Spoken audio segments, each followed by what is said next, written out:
Welcome to Extraordinary Chats with Presifundent and T Rx. I'm T Rx. Let's get a hold of Presifundent.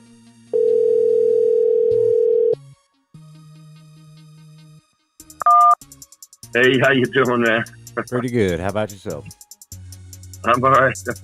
Sorry, I was just giving you a shit. I was like picturing you, like spilling something and grabbing a bunch of paper towels. That's kind of what happened. I was in a hurry to grab everything and fucking... I didn't spill that. I spilled a little bit of weed and a bunch of shit that I was trying to pick up all at once. Had a jar, 2 little trays, 3 lighters, a pack of papers, a bong. I was like, whatever you do, don't drop the jar or the bong. You could drop everything but the jar or the bong. A fucking little tray with a little bit of weed in it went flying, so I didn't want my cat walking through it or something while we're in here. Yeah. That's it makes you definitely look like a crackhead when you're like picking it up. You're like, oh man, that's a nice nug right there. Well, I've done that same shit though. Like, spill the weed on the floor and it's like there's like carpet and it's like, oh shit. Yeah, I fucking hate that. Well, this was already ground up from yesterday because I just woke up recently and it was just what I had left over from last night, and it was just a little bit of powdery, whatever. And so I basically just wet down a paper towel and wiped it off the linoleum.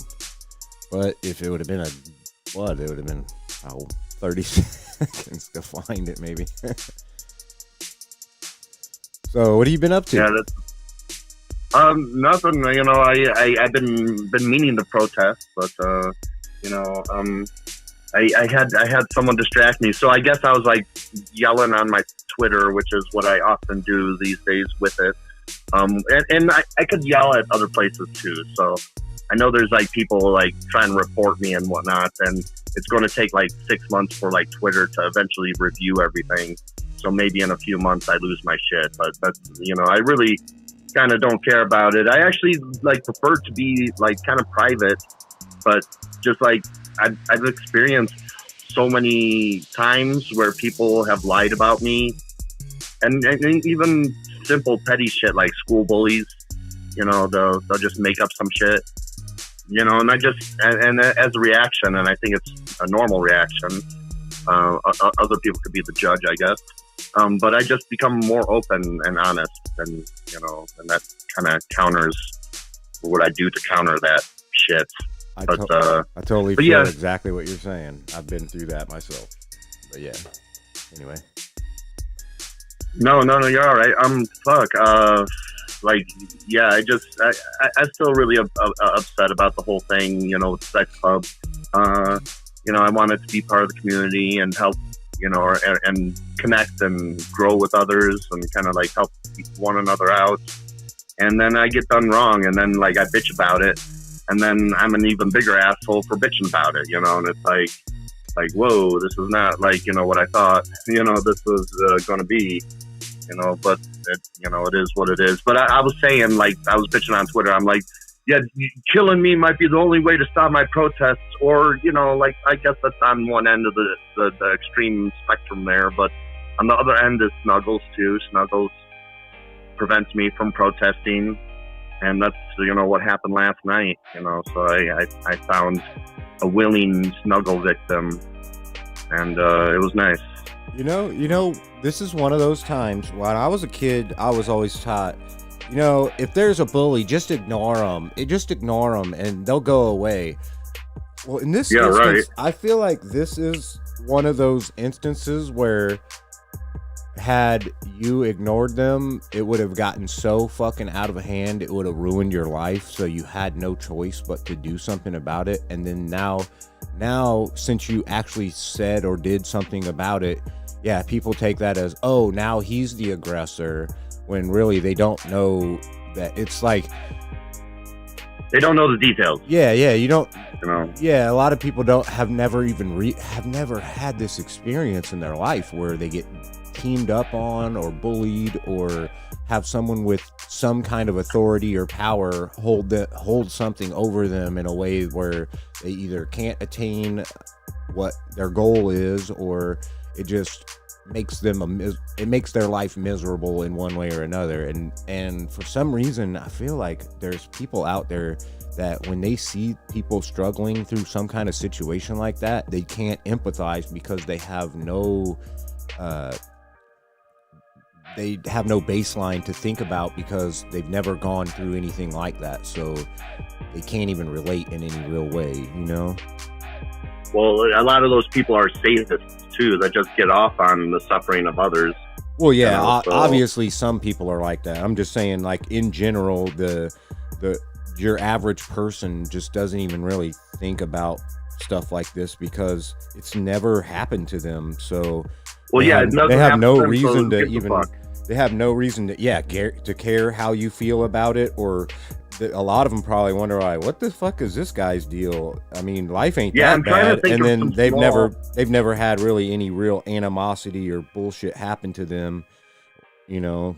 So yeah, I'm trying to think of some like short signs, and it's like really hard because I have like this in short like a series of 6 signs that just kind of explains the story as shortly as I could put it, you know, in 6 sentences. You know, it's really kind of hard. I was thinking about, you know, thanks for abusing me and treating me like a rapist, you know, was the shortest sign that I could think of to maybe sum everything up. You know, because that's essentially like what happened. Like people are like, well, you might be like, you know, well, someone lied about you, Chris. What's the big deal? It's like you go into your grocery store that, you know, maybe you just moved to an area and you're going to pick this grocery store as your grocery store, and you visit there a couple times, and then, you know, like you want to like there's a store employee there that you're like, man, what an asshole, you know, and you're open and honest about that. You're not repeatedly saying it. You're just, yeah, I'm labeling this one fucking store worker an asshole. And then they're like, oh yeah, well, we're going to lie about you and ban you from our store. Like that right there is kind of like a case of abuse, and there's no way of slicing it where it's not. And you might say it's a minor petty case of abuse, but they are cutting you off from food, or, you know, in my case, a place to connect and grow with other people, and to even meet somebody. Like, and I had to make a sacrifice, you know, because I took a few screenshots from FetLife.com, and they had done, you know, canned my account for doing that, for quoting people, you know, is essentially what I'm doing. I'm like, yeah, here's what I said, and here's what they said or did, you know, and it's like very, you know, cut and dry and basic fair use. You know, I'm just quoting people is all, and, you know, showing what people have said to me, and they're like, well, that can't be allowed. You know, and they like ban my account, which makes it even harder for me to like meet and connect with people. And it's like, oh, okay, you know, so I guess it's all right. You know, I know they're laughing about it, or they were thrilled about me losing my pet life, but, you know, I am getting abused, and I'm bitching about it, and I'm providing a lot of fucking details, and then I get punished for it in a sense, you know. Yep, I've gone through that quite a few times, and maybe not so recently, but all through my younger years for sure, especially with having 3 sisters. It was constant. Like, oh, dude, it just reminded me of my younger years. Constantly. Like, it's reminded me of, like, high school bullies, like, essentially, like, or not even high school bullies, but school bullies, yeah, you know. Grade school bullies type shit. Yeah, it's really petty, you know.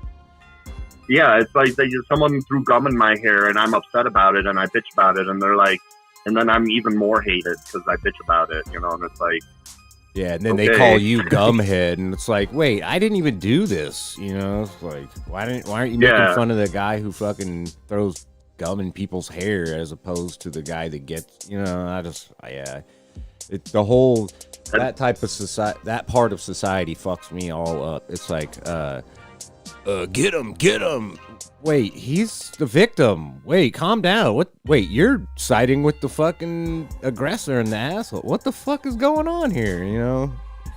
So. Well, it's their favorite place. You know, they made it, you know, the place has been in business since 2013, and there's people that have very strong emotions. They're doing their little swingers party tonight. lots of orgasms to be had there, and lots of emotions and feelings. And I'm not saying everybody like but to not everybody like needs to like leave the place, but definitely hold this guy accountable. What the fuck, like. You can't even explain his shit. Like, I did have him in a good position at the court dates, but it just wasn't at 100%. I was having sleeping issues the whole week prior. And then just, the COVID kind of fucked me up emotionally. And I could have definitely asked him some hard questions. Well, I'm sure. Easy, hard questions. Like, could you provide any details of why I'm such a threat? Like, any details. You say I'm a huge threat. I think he used the words. I can't be quite sure, but I need to get the transcripts for this eventually. But I think he said Chris is one of the biggest threats he's ever seen. Like verbatim. I'm pretty sure that was the quote right there. Which tells me he's very sheltered and doesn't interact with very many people at all. Well, no, not just that. No. Like. He's doing this for like a smear, and you used to work military intel, and that's what we do to other countries. Right. We're like, oh, WMDs, guys, WMDs, they're a huge threat right over there. We're in the midst of doing it right now with the Russia-Ukraine shit going on. Yeah. We're saber rattling with the Russia-Ukraine shit, and I don't think America really has a really right to even talk about this shit after the countries we've invaded. But people are like, oh, well, that was good, and people drinking the Kool-Aid, Oh, yeah, it happens. Come on, the Death Star had to blow up Alderaan. Come on, there was bad people there. Right.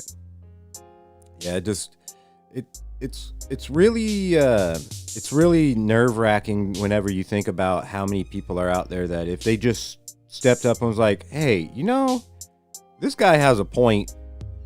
This guy over here is fucking up, and maybe this guy needs a little backup, and oh, that would be nice, but I don't expect it. I'm just getting ignored, and that's fine. I guess it's better than people coming across the street to harass and bully me. So I'd rather be ignored, and I know I'm doing the right thing. I don't need anybody by my side to continue doing this, but I don't want to inconvenience myself. Like, I'm not going to blow off like a snuggle buddy to go do the protest. And that's kind of what happened last night, to repeat it, I guess.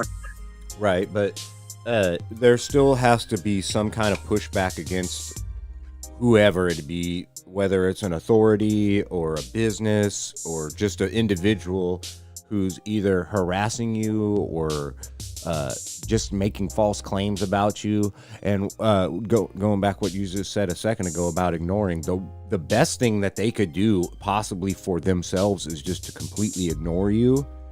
But every time they interact with you is another reason for you to continue. You know what I'm saying? Well, I mean, it's like that wouldn't deter me. Like, they could ignore me all year long and I'd still be doing this shit, like, probably this time next year. But until I find something better to do, it's like, sorry, all this fresh air is really killing me. But like, they could have ignored me, like, in the beginning before filing that false restraining order against me to stop my protest. Yeah. But then now you set it up. Like, first of all, like, I kind of had like a hard to win case for defamation before you filed the malicious restraining order against me. It's like, oh yeah, these guys are claiming something that I didn't fucking do. Like, did they fucking prove it? But then you write it in court paperwork, which takes that, like, maybe I'll win to most definitely I'll win. On top of, like, the dude lost the false restraining order because, like, even the court saw through his bullshit. Even, like, I'm not even at 100%, and the dude is probably at 100% himself, much closer to 100% than I am, at least. And, and I still won. And that set me up for another lawsuit because I could get damages for that. So now I had donated $5 to this place, and the dude gloated about the $5 that I gave him in court. And it's like, oh yeah, I mean, this is great though. Like I'm getting so much more entertainment out of this. And how much is a movie ticket? Like $10? I gave $5 for this admission here, and and I'm set up for 2 nice lawsuits, and I'm doing something that makes me feel good and gives me exercise, and so I think I'm doing quite good, actually. Yeah, speaking of that $5, I was just thinking about that the other day. I've recently thrown $5 at a couple of charities here and there, and I've noticed that some people, not obviously good, decent people aren't going to say this, but I've noticed that on a lot of those threads, I'll see a charity, I'm like, oh, I can throw $5 at that. That seems pretty decent. That's cool. And then I'll, do it and then share it and back on that thread or whatever. And then you'll see like, not countless, but enough people to notice that people are like, oh, you only gave him $5. What are you? If you weren't so broke, you could blah, blah, blah. And it's like, wait, what did you give, motherfucker? You're just on here harassing people and you're definitely not making a positive, influence on others about yourself, so This really is just ridiculous. And also, this is a charity. Sometimes people can only give $5. Sometimes people can give a lot more. And then I would never scoff at $5. Not even like 50 cents, it's like, whatever you could give. And if you can't give, then don't, right. Like, that's if I exactly ever it. Start asking for money, but you never see them like throw out like $500 and be like, oh, see, that's how you do it. It's just them bitching and complaining about other people giving $5 or $10 or $20. That's not going to make a difference. That's not going to do anything. Well, what the fuck are you doing, asshole? Those people are what I call assholes. Don't listen to the assholes. Yeah, I know. It reminds me of that Silken Diesel guy that kept making those comments. I have like 4 or 5 pictures of him on my wall of shame on my the myvoodoostory.com website, and he kept on like gaslighting me with like all this like untrue shit. He's like, oh, this guy's talking to people on the train, and it was a bus. Like, did you even fucking like watch the video? And what's wrong with talking to people, just having casual, nice conversations? Like, what, yeah, because what's he gonna this guy's out there protesting. What's he on? What's he doing? Sitting on a train, fucking staring at people, being a weirdo, or you know what I mean? Like, it's one. Well, I mean, he ended up like hitting up my LinkedIn profile. I got like an email notification, and it's like, your LinkedIn profile is getting some views, check out who's viewing you. And I'm like, oh, cool. It's just like some old forgotten about friend, some like maybe, family member that isn't necessarily my mom or, siblings. No, it was this guy, so he does like computer programming and everything. I'm sure he's all like, very, has a nice income and whatnot, But it's just the punching down bullshit. It's like, look, the sex club, I think, did me wrong. I think I have a good case, and I'm making it, and I'm at least going into details, unlike them. Yeah, and although I don't have them, under oath at court, they could explain themselves at any time. But they kind of really prevented me from reaching out to the community, because on FetLife they had the Voodoo Leatherworks community group that I would have probably entered and tried having the discussion had it not been for the malicious restraining order filed against me, because I didn't want to be, stepping, I didn't want to be risking, violating the order of protection, right? Right. So I just, avoided that, and I got banned like 2 weeks before the order of protection got dropped. Dismissed with prejudice. So then I can't even reach out, to them, have a discussion. So I'm just kind of limited to the protest. Yeah, and that's sad because they don't realize how much of the world that cuts you off from your side of the fence or whatever. They realize. They like it. They're like, yeah, we're going to fucking totally cock or pussy block this dude, And, I mean, I guess that doesn't really change things in my life. I was trying to change that, but, I guess I'm going to be fucking pussy blocked some more, because some assholes think ill of me. Yeah, I never really understood that. I mean, I grew up in a house with 3... I mean, I'm not saying my sisters were always violent or it's always hatred. Trying to scam me or try to fuck me over, but when they did, it was relentless and nonstop, and there was no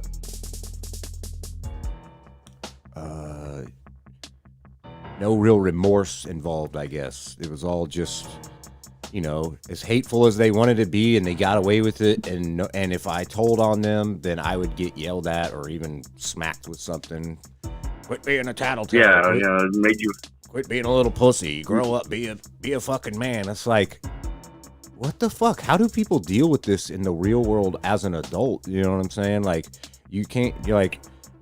there's no way to really protect yourself from it unless you're the aggressor and the asshole. Maybe that's what's going on. Maybe that's what they've learned is the only way to not be aggressed upon is to be the aggressor. Maybe, I don't know. It's like be the first to attack so you don't get attacked type of shit. I don't know. Well, yeah, that goes into, like, this dude used to work in the military. So, and then what do we do with our military?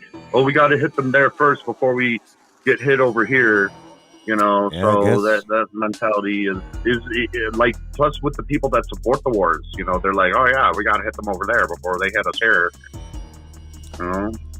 Yes. Speaking of, I saw a Kyle Kalinske video. I don't watch many of them, but I'll read the headlines, and if it's something that I know something about or have heard something about or want to hear more about, I'll click on them. And oh man, it was such a good video. I'm fucking drawing a blank right now, but shit, I wish I could. You know what? I don't really have a way to look. Go to Kyle Kalinski's YouTube here. Well, I was going to, but my phone cord is just out of reach. I'm on Bluetooth, and I got my. Here, I'm going to it right now. Secular talk. There we go. Videos. Is America bad? Leftism a problem?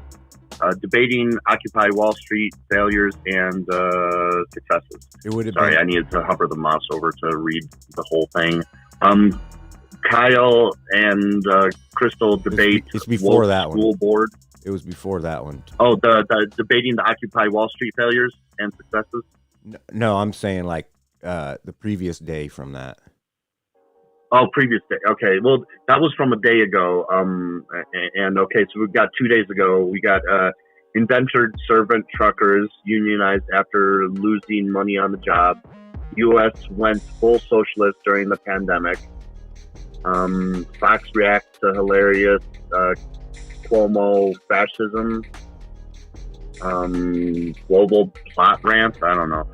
Kyle, here's more. Kyle Kirk. Or Charlie Kirk can't stop talking about sexual anarchy. Okay, Man, U.S. accuses wait, what? Coal miners. U.S. accuses Zero Hedge of Russian disinformation. See, maybe that was one. Maybe that's the one I was talking about. I think it had something to do with the Russia and Ukraine, but. Anyways, I'm drawing a blank at exactly what I was getting at, but he made some points in those videos that I was just like, this is literally just America being bullies to get like political fucking charge going and to get money behind them and to rally the fucking assholes. Oh yeah, okay. He was basically he said there's a survey out that was like, oh yeah, that's it. The ISIS guy. The Biden administration got rid of the ISIS guy. They murdered like fucking a ton of people to do it. There's a bunch of innocent people, women and children that got killed during it. During the raid or whatever. Well, we don't think about that when we blow up Alderaan, okay? Right. We think of just the bad people that we got. Well, there was a bunch. The survey said that a bunch of conservatives were like, "Yeah, that's how it should have went down," and then there's a bunch of leftists or actual progressives that are like, "No, that shit is fucked up, dude. Yeah, you got him, but did you have to do it like that? That's fucking fucked up." And he was kind of like saying. Well, they should have cheered along regardless because we got the ISIS guy. And I was thinking, well, that's a little, that's not exactly, what that perspective. If you're coming from a leftist perspective, yes, it's good, I guess, that the bad guys are doing what they're doing, but do you realize that the way in which you do it The cost creates a of doing that. vacuum, and it creates a power vacuum firstly, and then it also creates hate against us, which makes it easier for them to fill that power vacuum because they have someone who hates us so much, or a group of people that are willing to rally behind someone who's really, you know, anti-American or whatever. We bomb one terrorist. What does it matter if a dozen more pop up afterwards? You know? Yeah, it's just like I guess it's creating your own content good for the in a way. Making business. Yeah, I guess it's like good for the bomb making business. We're always going to need bombs to bomb them, and then once we bomb those 12, then they're going to be like 120. And then after we kill those 120, then there's going to be like 500, and it's going to be very lucrative for a very small slice of the population. Meanwhile, the American public are pouring all their tax dollars into the military, and our infrastructure is fucking so bad it's literally crumbling around us, and people are fucking dying because they aren't taking their scheduled medication on time because they have to stretch it out because they can't afford to fucking live. But Russia, dude. But Russia, man. They're like really, fucking ISIS. Russia, ISIS, China. Yeah. Come on, man. It just got all these more pressing issues halfway across the world. Like, who cares about all the millions of homeless in America? Yeah, that right there just proves to me, like when people are like, oh, we're a Christian nation, and then they also say if everyone was Christian, there would be more charity, and then we fucking look at that and it's like, wait, I know that's not, correlation doesn't equal causation, but it's still apparent. You know what I'm saying? It's easy to see that, hey, we don't take care of our vets. We ship them out to go fucking fight wars for men who would never fucking fight for us. And, well, we thank them, there's like 1 or 2 days a year that we thank our vets, like, isn't that enough? Not saying that most of them are out on the street, but almost all of them that have mental issues are. You know what I'm saying? And if they aren't, they're being taken care of someone who's struggling to do that and have no real help from the government to fucking do it. And there's so many people. Come on, T-Rex. There's so many people that have bumper stickers that say, I support the troops. Come on. Isn't that enough? You know what? When I see stuff like that, I just roll my eyes because I understand that for the most part, a lot of people are doing that out of the goodness of their heart.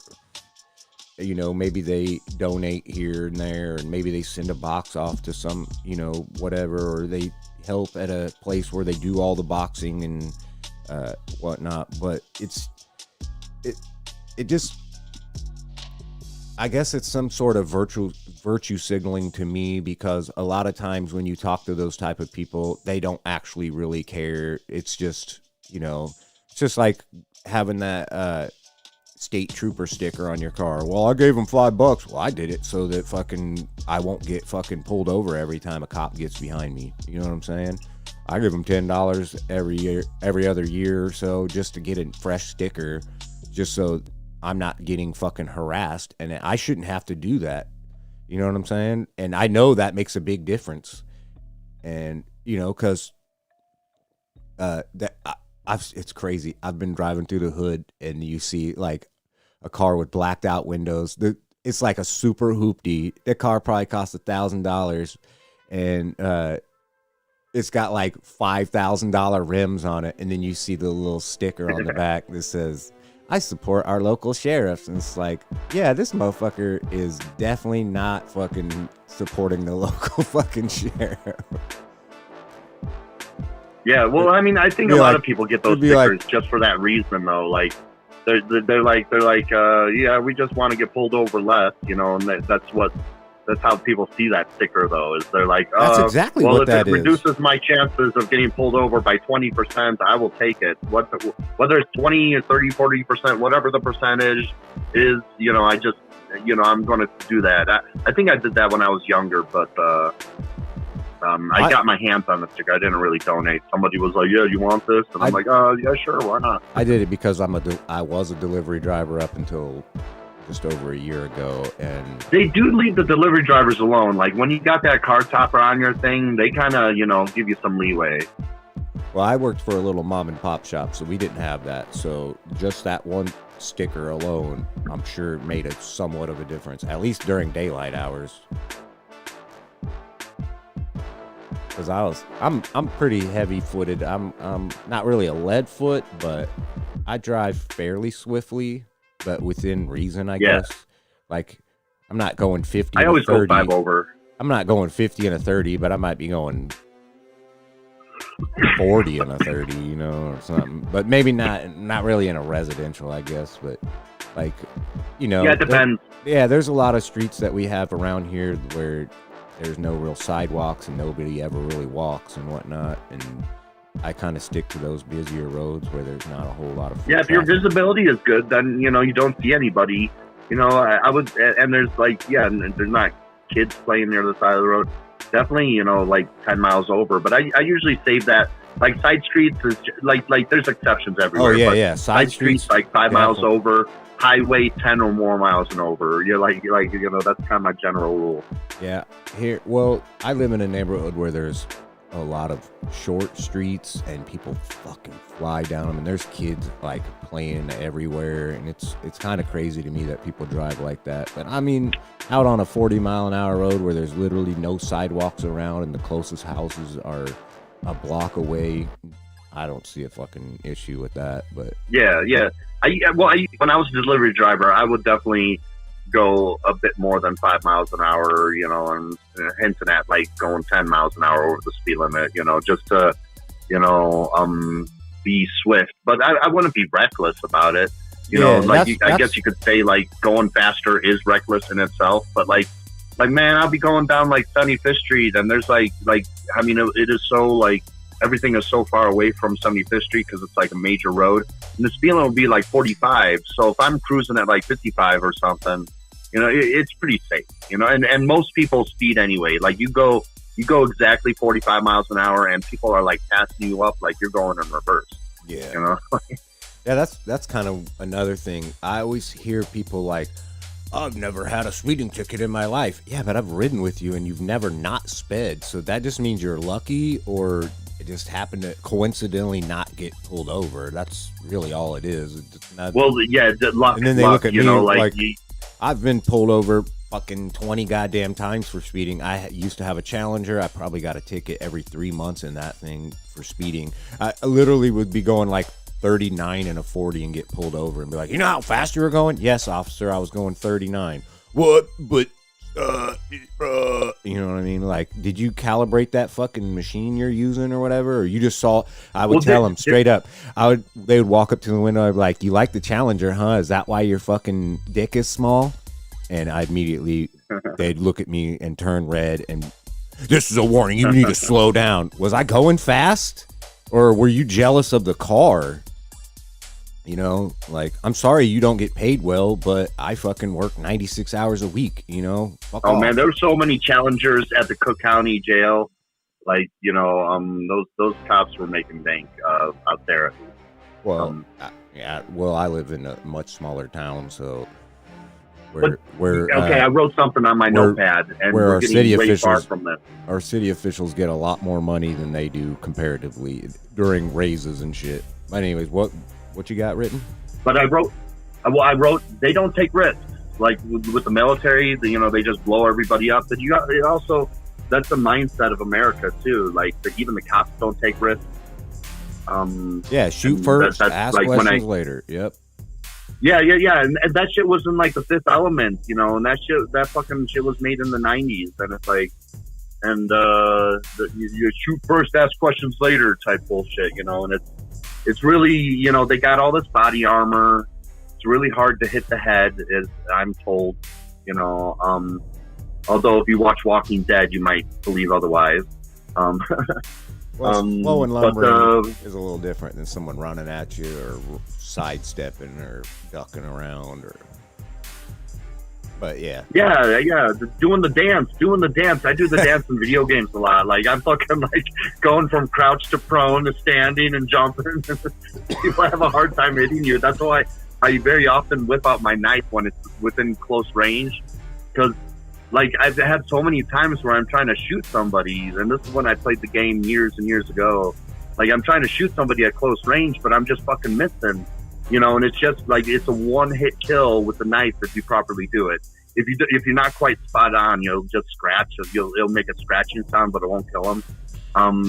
But yeah, there's a unique way kind of to knife people in Battlefield 2142 at least. It uses the Battlefield 2 engine, which is really old, but I still play the game, and yeah, I often whip out my knife. If anybody watches that shit, like I'm always like whipping out the knife, you know, because you never know. Especially for close range, it's like it might just be more beneficial to try to close the 5 feet between you and your enemy, you know, than to try to shoot them and miss a whole bunch and get killed yourself, you know. Now that you're speaking about video games, I kind of wanted to talk about this a while back, but I wasn't really sure how to kind of fit it in. But this is a kind of good opportunity because of the type of video game you're talking about. Okay, so first-person shooters. When I was 15 or 16, the violence in video games it was a huge thing.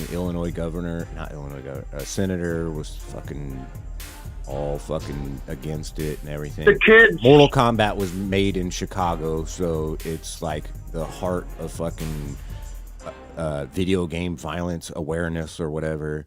But anyways, I didn't read a study. I was like watching a video about someone who read a study, and they were just kind of like going over it, and they're a psychologist, and they were talking about most of their audience plays video games, and most of those video games are violent video games, and how we can relate our issues and our lives and kind of just get out those stresses by, you know, being aggressive in a video game, and then actually we're less violent because of that. But if you listen to senators and people in the media and shit, that video games are the reason we have school shootings and rape and fucking any murder in general and shit like that. And it's like all that shit existed fucking thousands and thousands and thousands of years There's before. other countries that have the same violent shit that we have, and they don't have the mass shootings that we have. Right. That's what I'm getting at. I don't get how they correlate how violent video games are the reason why people are violent anymore. I think, if anything, it's the stress reliever to, I'm going to go in this game and I'm going to shoot everybody because I'm pissed off. And then when you're done, you got 100 kills and you only died 5 times and you feel good about it. And you're like, I went on a killing spree. But you're more likely to go massacre some Cheetos or some Oreos than fucking go out and go on an actual shooting spree because I don't really have urges to I don't have urges to like murder people in real life after playing violent video games. You know, there's nothing, you know, that, you know, I want to do. Like, well, I guess, you know, if you want to, you know, like scaring the shit out of people, because I know I do that sometimes because I creep up on people and then I like stab them in the game, but that like kills them instantly. And that probably makes people jump in their seats sometimes, you know. That's kind of fun. And I do like doing like little pranks on people, but you know, you got to really know the person and, you know, the prank, and you don't want to get shot and everything. I do enjoy kind of scaring people. I guess that's like the only thing I could kind of like relate. But I also socialize with people on the fucking game. So then, you know, I do that in real life too. So but nothing violent, you know, like nothing. Like I don't like, you know, gee, I got a knife or I got a gun. I got to like get people like in the game. Or Mortal Kombat, that dude had blades on his hat. I should have blades on my hat. And maybe I could slice somebody in half for a fatality. I don't do anything. None of that thinking is a thing. It's just a fantasy world. Reality kind of sucks sometimes, and I kind of put myself in a fantasy world, and I'm able to do weird things and risk my character's life because I'm not risking my own, you know. And so speaking of, just kind of have fun. Speaking of the fantasy part, I feel like it's more of a fantasy idea for someone to believe that someone is likely to be that way just because they play video games. To me, that's the fantasy world. You know what I'm saying? It's like they want to believe things that are so off from reality. I mean, obviously, it could affect somebody here and there. Like, maybe there's an autistic person, or somebody who's just irrationally enraged all the fucking time. Yeah, that might happen. But for the general population, that from what I know, yeah, someone might get mad and throw the controller at the screen, but they're not likely to go find their dad's gun safe and just go on a shooting spree because of it. It's just the thought process behind that just baffles me. I mean, like when I go watch a fucking violent movie or a violent TV show, my heart might be racing, my adrenaline might be going, and I might, like, at the end be like, holy fuck, that was an experience. But at the end, I kind of have a rush from it. I feel good about it. But like I just said, I'm definitely not ready to go pick up a weapon and go fucking fight a war or fucking start some shit with some. Yeah, Ninja Gator was really awesome. Let's grab a sword, everybody. Yeah, it's like, no thanks. Yeah, it just don't make sense how people like rationalize that and think that's the way. Like, motherfucker, you guys grew up on war movies and then kung fu movies and shit. We got like buddy comedies and fucking shit like that, Yeah, I guess we did get Commando and Rambo and shit, but those were much farther and fewer between than all the cowboy movies. Like, the 50s and 60s was just insane with that shit. It was just people just riding around shooting people haphazardly and fucking deaths, like 50 deaths on screen, and it's a G-rated movie. It's like, and then... Well, I mean, shit didn't really get violent then someone says, we had those digital pixels in Mortal Kombat, right, yeah. Then Mortal Kombat was the first entertainment. Well, a lot of this shit is kind of reminds me of the Satanic Panic shit, too. Yeah, that's a lot. They're just like, oh my God, and they beat their chest a whole lot, That's kind of what make a mountain out of a molehill. Yeah, that's... and video games aren't really violent, and they're proven not to make people violent. Just by looking at all the other countries. I know there's violence in America, but like I said, we have the same, like other countries have the same video games we have, and they're not as violent as we are. So it's something else. They got their they don't got their freedoms like we do. The freedom. Yeah. Well, see, I think... Well, the emphasis on guns is maybe a little too much in America. Yeah, a little too guns free should on be the just freedoms. like kind of like... It should be like a street light or some shit that you don't really think about. It's there, but there's all this like talk about it. There's gun sales always go up. That always perplexes me. It's like gun sales go up, but not like bulletproof vests. It's like I would think that after mass shootings or something, people would be like, all right, well, let's spend $500 or $1,000 on a bulletproof vest. Well, see, here I think is the mentality. Here I think is the mentality. Those type of things happen. There's there's a group that says, oh shit, that happened. They're going to try to regulate guns. They're going to take our guns away. So that group goes out and buys some guns. Then there's the group that's never even thought about it. And they're like, oh fuck, I live near there. I better go get a gun to protect myself. And then there's the group that's like, similar to that second group that are like, I just want to get one to protect myself. I know I'm not around there, but that could happen in my city because it's a similar type of situation. You know what I mean? So it's a relatable situation. But at the same time, they're not thinking the chance of that happen is most likely is going to be somebody in your family or a friend or an acquaintance that you're hanging out with that has a gun in their house. And then you upset them, you know what I'm saying? Or you've already upset them and they invite you over type of shit, That's the type of shit that's really going to happen, not just, I don't know, like,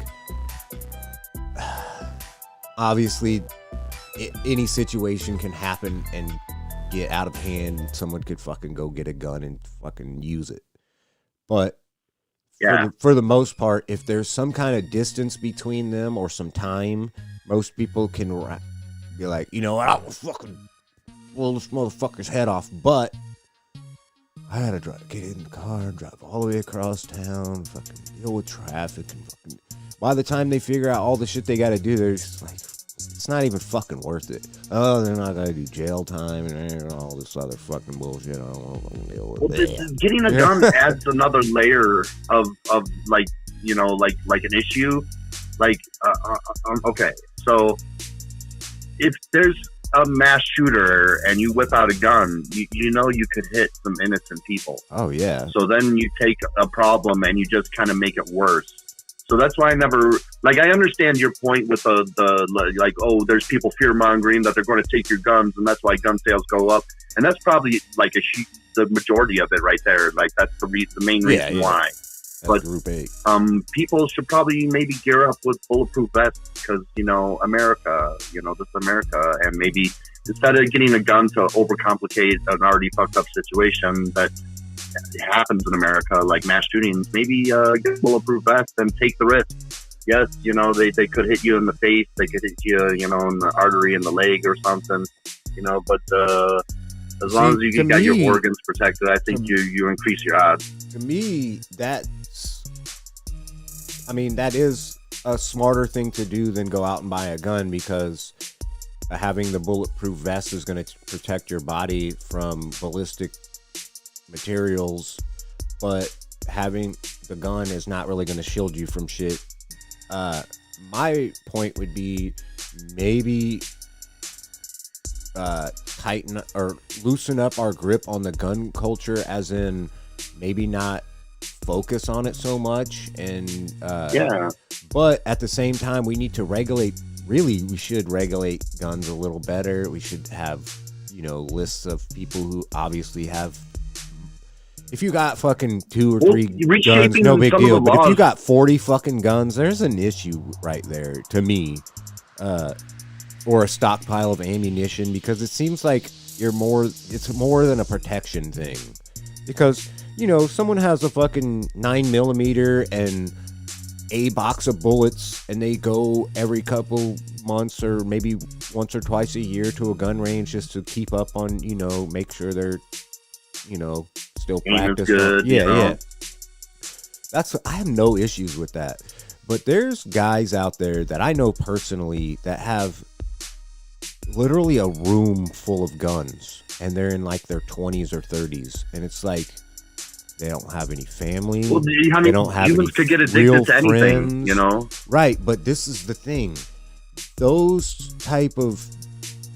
type of people that get like depressed and lonely and have nothing to live for and then have 45 guns are the type of people that seem like they're the ones that are most likely to fucking go shoot up a place. Now, I'm not going to say I know I almost fit that criteria, but I'm not into guns. So. Right, I was about to say that exact thing. Like, I have toy guns, I have airsoft guns, I have BB guns, I have everything but actual real guns. And I feel like if I did, I might end up hurting someone I know that I don't want to. Like, what was that? Someone's breaking in the house. No, it's the middle of the night, and fucking my girlfriend will, you know, leave in the middle of the night to go do some operation and come back, and I blow her fucking brains out because I'm out of it in the middle of the night, you know, and forgot that she left or some shit. You know what I'm saying? That people get emotional and they're driven to such anger that they're able to like grab a gun and point it at someone they love. But if that gun wasn't in the equation, sure, someone might get beat up or something. Or maybe they might go punch a wall or kick a basketball over their neighbor's house or something a little less specific that I might have done. Just introducing a gun makes it deadly, you know, and unnecessarily deadly. In a lot of cases, there's the assholes. I mean, I don't even remember them all, but there was this one asshole, this gun nut that had a group of quote-unquote thugs. It was just a car with black people in it, and they're playing, you know, their rap music loud, like all sorts of people do. I see Hispanics do this. I see whites do this. I see blacks do this. So everybody does this. You see me in my car, it's just like, oh, it's that car that's making lots of noise. Okay, that sounds like shit too from the outside. All right. If you see me in my car and it's not bumping out loud ass hip hop, then I'm on the phone. That's it. There was that guy that shot that car that, you know, told him to turn the music down, and then he fucking like whipped out a gun and he killed a few people or one person, or I don't know, I forget the details of this. Was that the former cop guy? That was fucked up. Was that guy a former cop? Because there's a lot of those stories where you find out they're former cops or they're offbeat cops, or you know what I mean, or not on duty.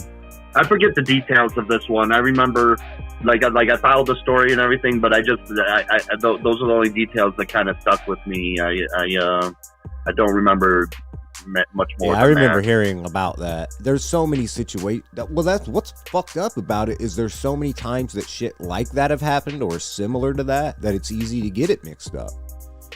Like if you start talking about ones if you say a certain person's name, like you know how certain people get shot up by police, and you say their name, and then it's like, oh, that I know that name, but I can't remember. Was it the guy that this happened to, or the lady that this happened to, or the kid that this happened to? And you're just like, you can't even remember because there's so many cases and they're so similar, you know, so it's just fucking, I don't know.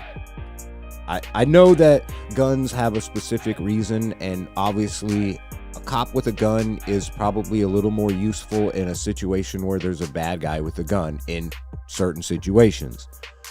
But I feel like there's a lot of times, I mean, obviously in TV shows they do this, but not really in reality, is the de-escalation of situations.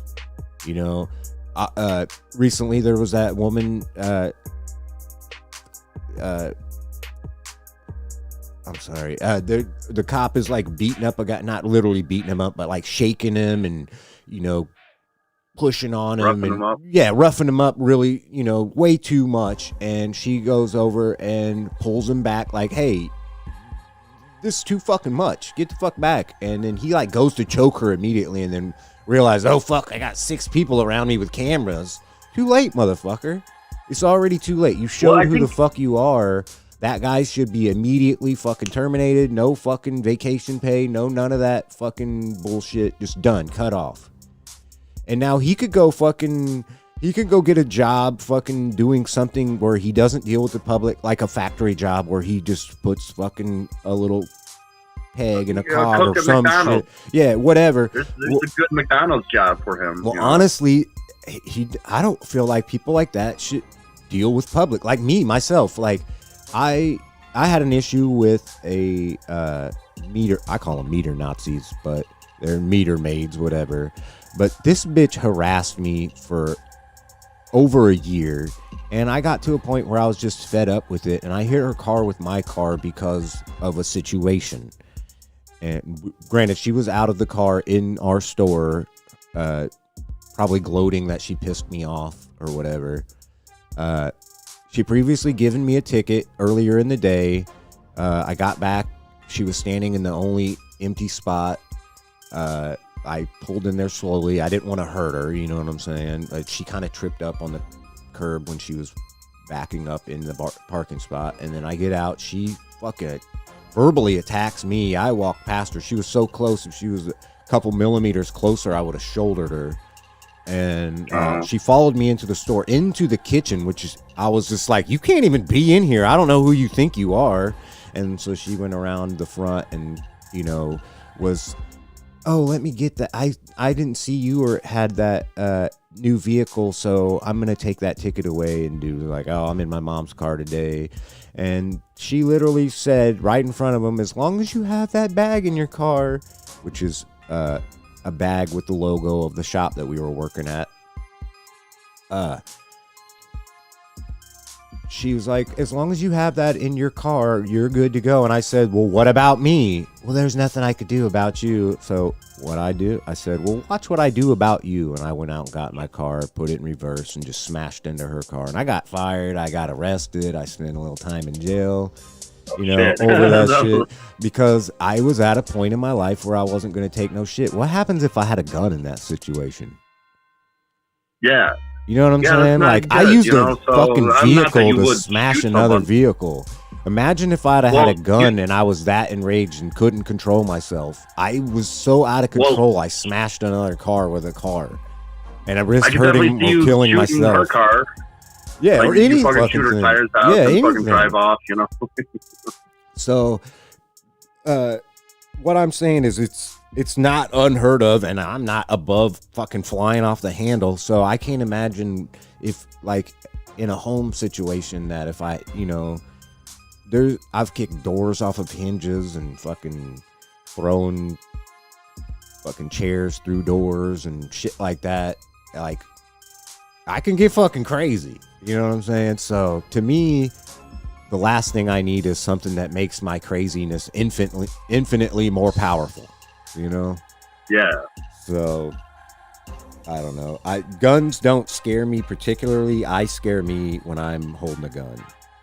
So that's why I avoid them. I'm fascinated with them and how they work and all their inner workings and all that type of stuff. It's too easy. But yeah, it's just point and click, and that's just nah. Because I don't want to end anybody. I've been hunting, and you know what? It's crazy. I went hunting. We went rabbit hunting, squirrel hunting, quail hunting, and deer hunting, and all 4 times I cried.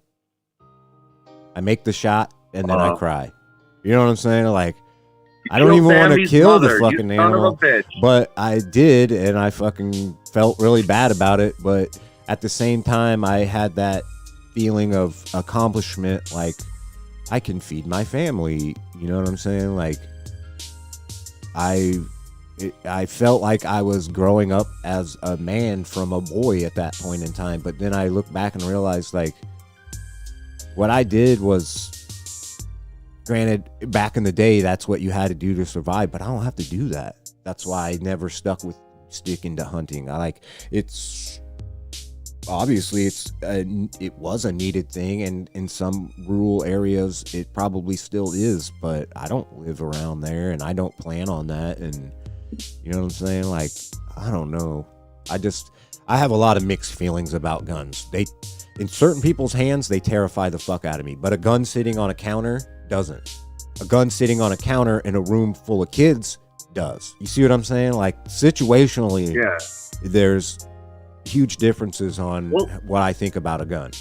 A gun sitting in somebody's gun case, and they're a very responsible person, and they don't have kids that live at home, and the key is not accessible to a child.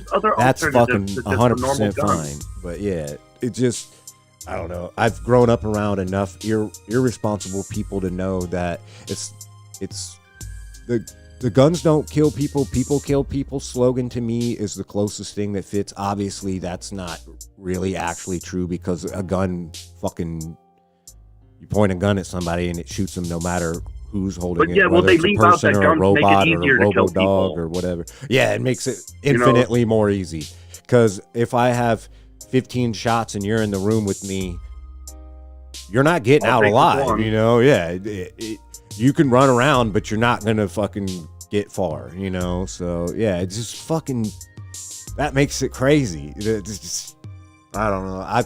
I've been in situations where I've had guns pointed at me, shot at me a couple times, and I know people who've had those same situations, and I know one person who didn't live through it. So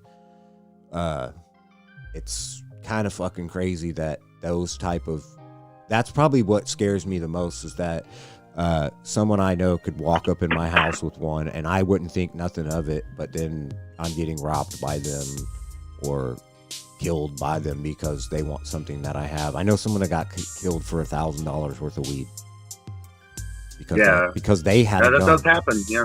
Because that person specifically had a gun. They just had it leaning up against So in a small apartment, yes. So they had it up against the door, behind the door. So when they opened the door, they could either shut the door, get their gun, or they could have it in their hand behind the door. Well, he invited some strangers up to his apartment to sell them some weed, thinking they were cool. And one of them picked the gun up, and he let him in. From what I hear from multiple different stories and what I take from those stories, this is the story I get out of it. So he lets them in. One of them immediately mentions the gun. There's a neighbor. The only reason I know this because there was a neighbor there that basically just sits with their door open and listens to everything. And if they're not there, they're sitting out front on the front step. And I lived like just a block away in that neighborhood, and I witnessed this all the time. So I knew this guy. So, anyways, this witness says he heard them all walk in nonchalantly. He heard the mention of the gun, and then within about a minute, he heard the fire, the boom. Oh wow! And that's fucked up. And then the three guys ran out, and they took the gun with them. They got arrested that day. I found out about it because I had got off work. This is crazy. I got off work, and normally I went straight home and got smoky. But this day, I had a buddy that needed a ride home, and he gave me 2 joints for the ride, and 2 little dinner joints. I'm like, I'm gonna stop at the lake and smoke these joints before I go home. And I get through the first one, and I look over, and this car I recognize, and I realize that the seat is leaned all the way back. And I, kind of do that stretch up where you kind of make yourself a little bit taller to kind of see over the door and I could see a face, and I recognized it. And it's my best friend's little sister. And she's fucking bawling her eyes out. So I go over there and tap on the window, like, are you okay? And she tells me this story that this guy, he invites his, she told me what happened, and I was blown away because it was literally over a pound of swag weed. You know what I'm saying? $1,000. The price that it goes for around here is $1,000 at that time. So I guess he just got a pound because she was with him when he got it the day before. Just got a pound. Probably was flaunting it because he's that type of guy. Oh, I got a pound of weed. You ain't got shit on me. I got a pound of weed. I'm a big baller. I got a pound of weed, baby. That type of guy. He probably got it from us. And so, oh, you got some weed. You got a pound of weed. Let's go check it out. I might buy some from you. That type of shit. And fucking invited him up, and that shit happened. And yeah, and it's so crazy that fucking, it's that easy. You know what I'm saying? Oh, you got a gun laying there? I'm going to pick it up, point it at you, and you're going to do whatever the fuck I say because you don't want to risk your fucking life over it. And this dude, kid, I told you about I guess this kid said, fuck you, dude. You ain't taking this shit from me. And the dude said, well, guess what? Boom. And did. You know what I mean? And that's fucking, to me, that's crazy. And it ruined three people's lives. Two that probably didn't realize what that guy was going to do, and then the other guy is instantly not. 3 people? No, I'm saying those 3 guys were arrested. So the 2 accomplices. Oh yeah. They probably got fucking. I imagine they got a lot of time for being in the room when, and not trying to stop it or say something, or like, what the fuck are you doing, dude? But maybe they were scared. Maybe this guy's got mental issues and he'll fucking turn it on us and walk out of here with 3 dead guys and a pound of weed. Somebody in front of both of them. If that isn't arrest, if they weren't willingly participating, I'm saying even, that would be a moment of arrest. I'm saying even at the point where he's just threatening him, just at that point, right there alone is terrifying. I watched someone get their arm blown off I was 5 or 6 years old. I don't know if I was first. I think I was. Man. Yeah. Okay. So my stepdad, he had an issue with a guy that owed him some money, and he kept chasing him down, and dude owed him $50. This is like 1985, 86. So my dad, about a block from our house, on the backside of our block, like our house faced south, but on the other side of the block, across the street, there was a liquor store that faces south. So literally, if you look through our back window, you could see like their open sign at night. So that's how close. That was his liquor store, So he knew this guy would frequent that store, and he knew his patterns. And he also did this shit like a stakeout. He was a military guy. He was an Army demolitionist. But so he did a lot of recon. So he knew how to do this shit.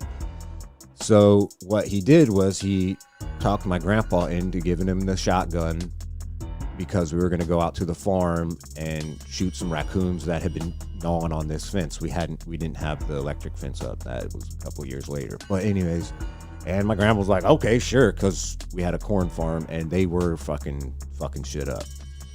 So we went out there. We actually we only end up shooting a tree. Just he let me hold the gun, and man, that shit fucking powerful. But anyways, we shoot a tree, just an old dead tree, and then eat our little Holiday Inn meal, and then sleep in the truck, and then we go to Holiday Inn for breakfast, and then we go back in town to this little liquor store, and it's like 6 a.m., dude, maybe 7 a.m., and we're parked out in front of this liquor store and for like hours, and then finally, I don't know, 10 or 11 o'clock, he's like, hey, I'm gonna go in the store real quick. Fuck, I'd already peed on the side of the truck twice by then, and he comes back to the truck a couple minutes later. He's like, hey, get under the truck. I'm like, what? He said, get under the truck.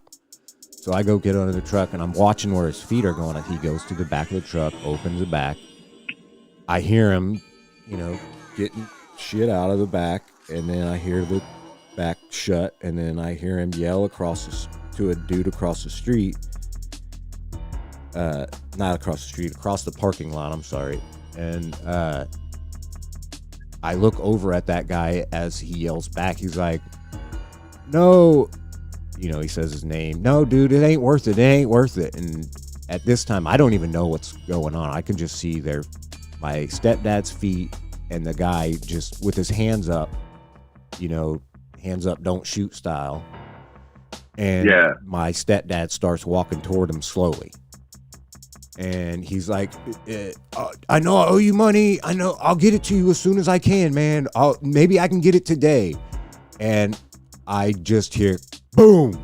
And that boom scared me so bad that I like jumped up and hit my head on the bottom of the truck. Yeah. Oh, shit. And I don't remember if it split my head open, but it gave me a good lump or something. But I don't really remember much else that day other than my mom walking into the police station and kind of being mad at me, like giving me shit. I mean, I know she was mad at the situation and irritated that her husband took her child to go fucking try to murder someone. Oh yeah, I forgot to mention, so I hear the boom and I see the guy's arm flop on the ground and a scream, like a blood curdling scream, obviously. Shit. And then after that, I remember fucking, like, I must have blacked out, you know what I mean? Or concussed myself or something. Or you just didn't commit that shit to memory, Well, I mean, I was young and it was traumatizing and a lot of shit happened that day. But the things that I remember are those moments. And then, like, my mom coming in and fucking, kind of being pissy with me because she had to deal with me now or whatever. But, and the situation too that her husband tried to fucking murder somebody. He got fuck, I can't even remember. It was attempted murder or some shit. Like, it wasn't actual fucking. I can't remember. Like second degree attempted murder or something like that, or something. I fucking can't remember. But he served like 7 years for that. And so the motherfucker went, man, he was shell shocked. He shouldn't have ever had a fucking gun in the first place. My grandpa should have been like, no, you can use it when I'm with you, type of shit. But it was more nonchalant, like, it's over in the fucking gun bag, in the closet, go grab it, so well, guns are treated like they're just like a bag of Skittles, in America, it's just in the top shelf there. It's in that leather bag with a zipper on it with fucking a half a box of shells sitting in there with it, so might as well go grab the casual nature. And I know we all like to, like, that's the glorification and the kind of indoctrination of, capitalism and imperialism that, Americans go through. Thank you for your service is like, one of them. You could be totally against the wars and everything, but every time you got to see a vet, you always got to thank them for their service because that's the conditioning that we go through, and there's a lot of different conditioning. I went through that with my daughter. Her mom kind of does that, and I don't feel like it's a bad thing.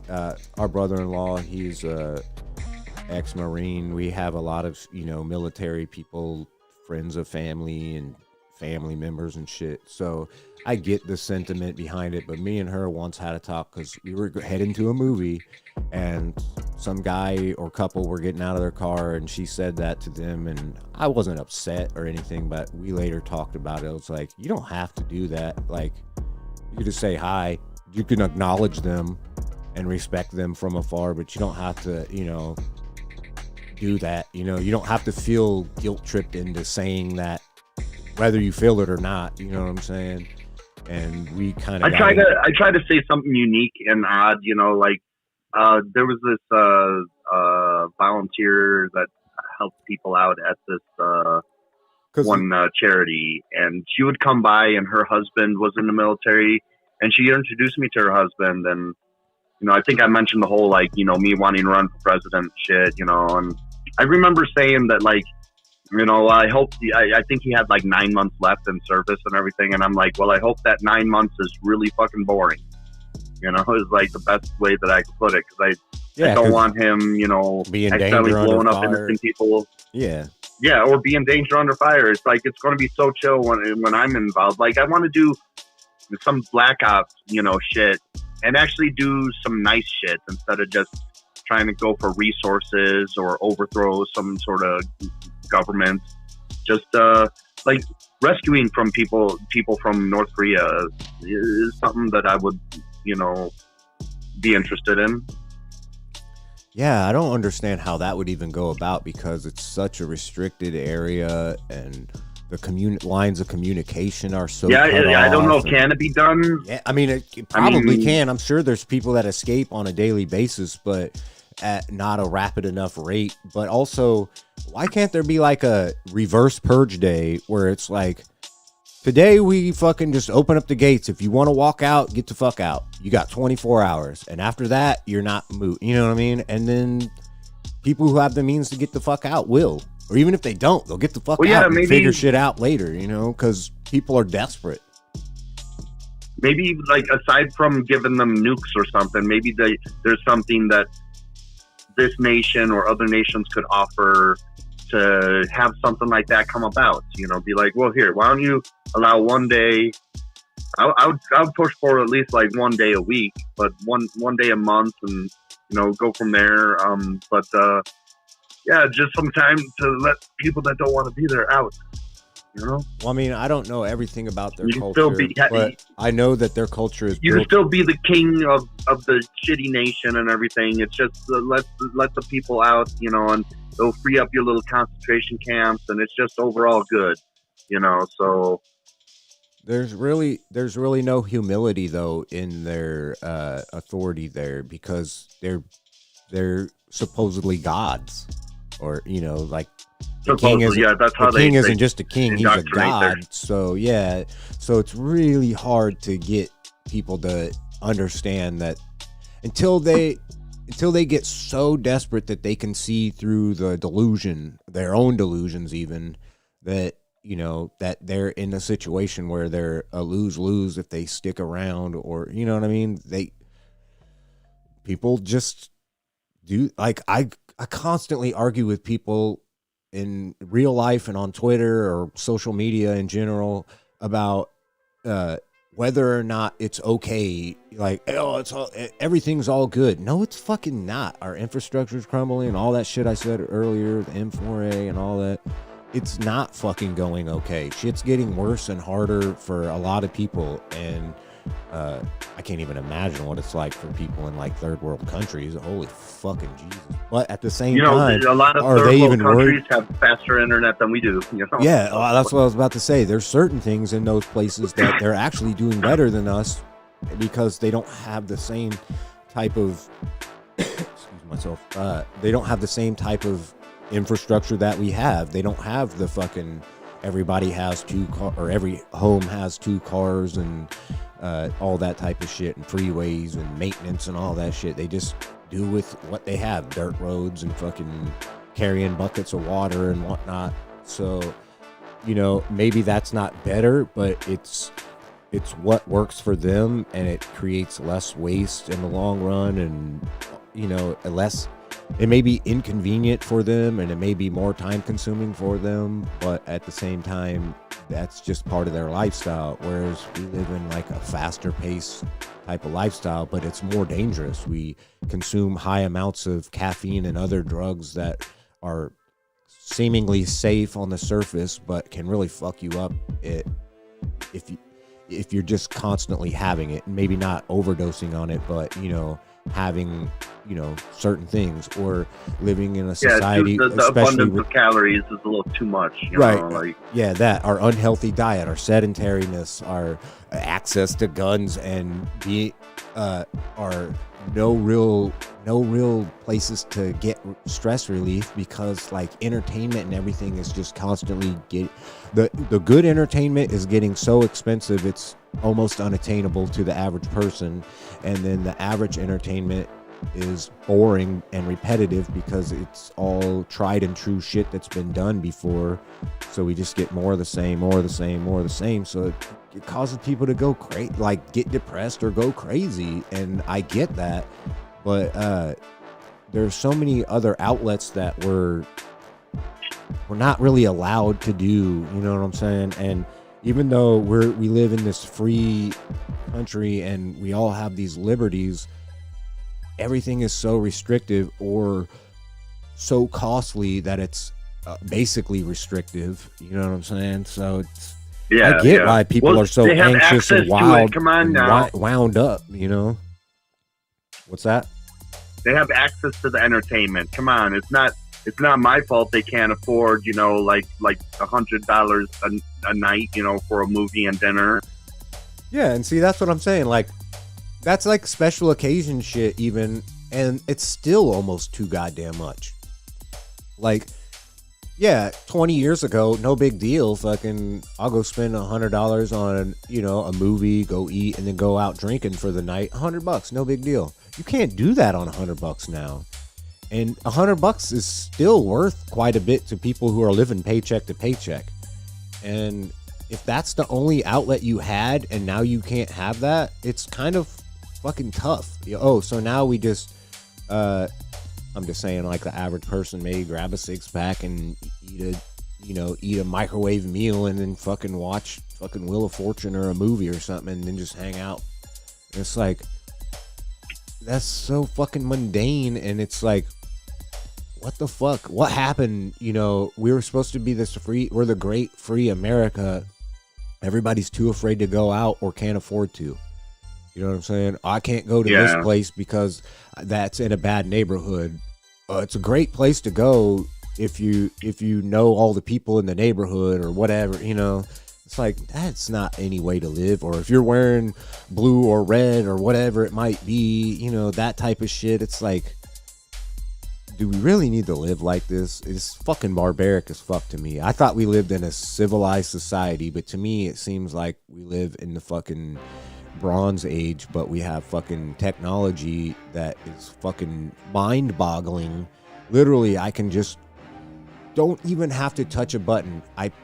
My phone's just laying next to me. I don't want to say it real loud. I do it. But if I'm like, hey Siri, blah, blah, blah, it'll do something. You know what I'm saying? And it's just talking to an inanimate object, and it like goes and access information for me. You know what I mean? That's that's kind of nice, Imagine 100 years ago if you said, I can carry in an encyclopedia, photography equipment, sound recording equipment, literally access to all the information. That's what I meant by the encyclopedia. Yeah, some sci-fi shit. Yeah, and it would just literally break their fucking brains, and we have that shit, and yet we're going around like shooting at each other for fucking whatever territory rights and fucking shit like that. But it's not like there isn't a reason why people are doing that, because a lot of people feel so desperate that they don't have a choice. They're selling drugs or fucking robbing people. People are driven to crime, like breaking and entering and fucking looting and doing shit like that. And it's like, no shit, these motherfuckers, I'm not gonna say everyone, but most people are working, trying to do, at least if they're not working an actual job, they're like doing something productive. You know what I'm saying? Like whether it's fucking They don't need recycling or doing whatever. Like we don't all necessarily need to be productive at all moments. Well, I'm just saying, like, lives, I'm saying like to provide for themselves and their family. I'm just saying, like, they're doing something to get by, is what I mean. And whether it's collecting cans in a fucking cart to make $5 a day so that they can have a meal a day or whatever, or they're fucking working 100 hours a week at a fucking wherever. You know what I'm saying? Like, we're all doing something for the most part. We shouldn't feel like there's like a threat looming all the time, that we could just be in a situation where it's everybody duck and run or get to that room or that safe room type of shit. You know what I'm saying? And we should be well beyond that type of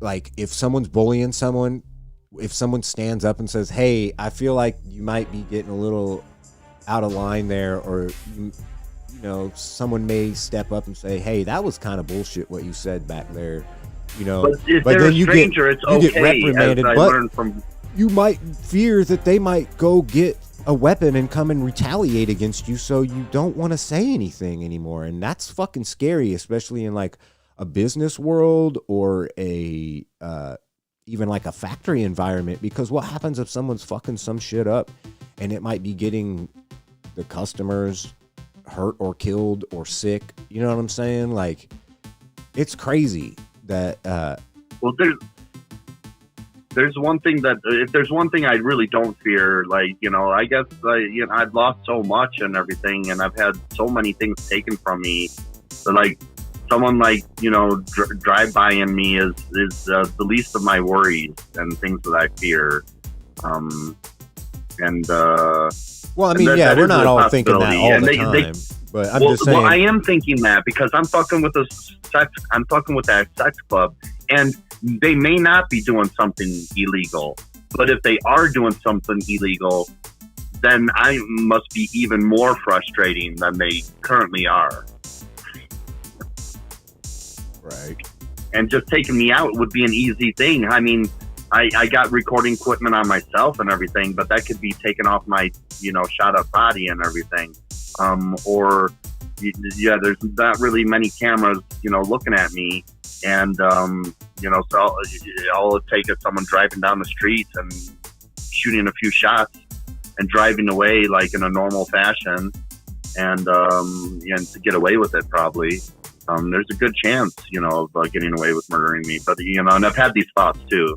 And when you were saying that shit, like, I forget when exactly, but I had that couple over like a few months back that I let use the shower. And one of them like got a hold of like one of my knives in my kitchen drawer, which was really unsettling. And it got me to the point where like I was just standing by the door holding the handle, you know, and it's like, yeah, you guys got to leave right now. I just feel totally uncomfortable right now. Like, why did you grab that knife? Yeah, because, I mean, maybe someone was just joking around or just being facetious or silly or kind of just seeing if they can fuck with you or trolling you or something. But at the same time, you don't fucking ever know nowadays. Someone may fucking kill you for $20 goddamn dollars. And I'm not saying that that's the most likely thing to happen, but more and more often now, I think a lot of it has to do with mental illness not being taken care of and people being in desperate situations that... Well, people being desperate is what I was going to say. Well, I'm just saying, like, it's a multitude of all these different things, but yeah, probably a lot to do with, you know, the level of desperateness most people have. Because, I mean, why would anybody do that? You know what I'm saying? Unless they are to a point where they don't have a fucking choice. And granted, some people may have the ability to fucking get their life together and fucking string enough positive events together, you know, for that to happen and get their life back on track. But for the most part, once you're fucked nowadays, there's no fucking going back. Like, once you lose your house and your fucking your job, your house, your community, there's really no way to get it back unless you like win the lottery or some shit. You know what I'm saying? And that's fucking not likely at all. Yeah. Yeah, but they like to show those winners. They're like, this could be you. You know, she won $134 million. That could be you. You better spend your dollars. You can't win if you don't play. Well, my main real point about that is just I feel like there's no real movement up or down. It's just you are where you are. Oh, okay, I guess I take that back. Not up or down. There's no real upward movement. It's more just downward movement.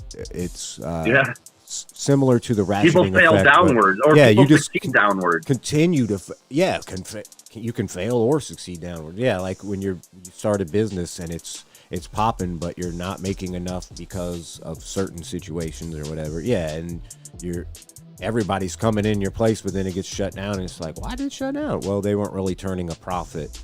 You know, whatever, that type of shit. Yeah. I get that. Dennis struggle with that shit, I guess, you know, a lot. And, you know, they take out these massive student loans to go, and they're not as well trained as doctors, but they go to 4 years, I think, of medical school, you know, and they have these huge student loans, and then some of they them have like orthodontist or whatever.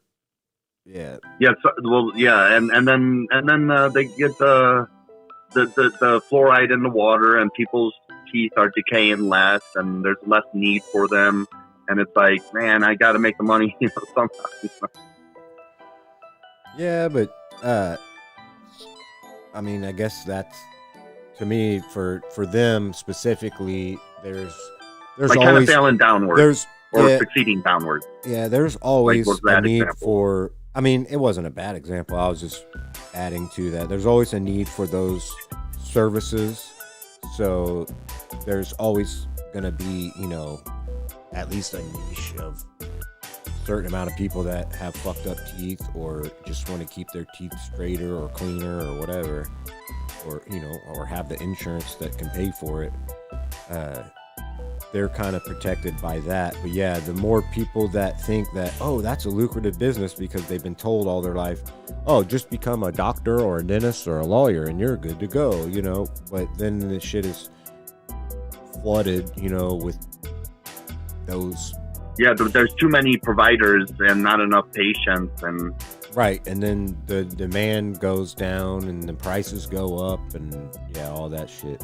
But then we have situations where like lawyers cost like $1,000 an hour for consultation, but public defenders are free. But the public defenders have 100 fucking people that they're trying to take care of in a month, and they don't have the time or the capacity to fucking do it, and they're just barely, you know, they're overworked. And overburdened, overworked. It's underpaid for the services they provide. But like I would have no to say, medium. like, I had one shitty public defender, and that was out in Illinois, and then I had one decent public defender out in Colorado here, you know. So that public defender of mine should have jumped on my family attacking me, but whatever, you know, it's just Chris. It doesn't matter how I feel about it.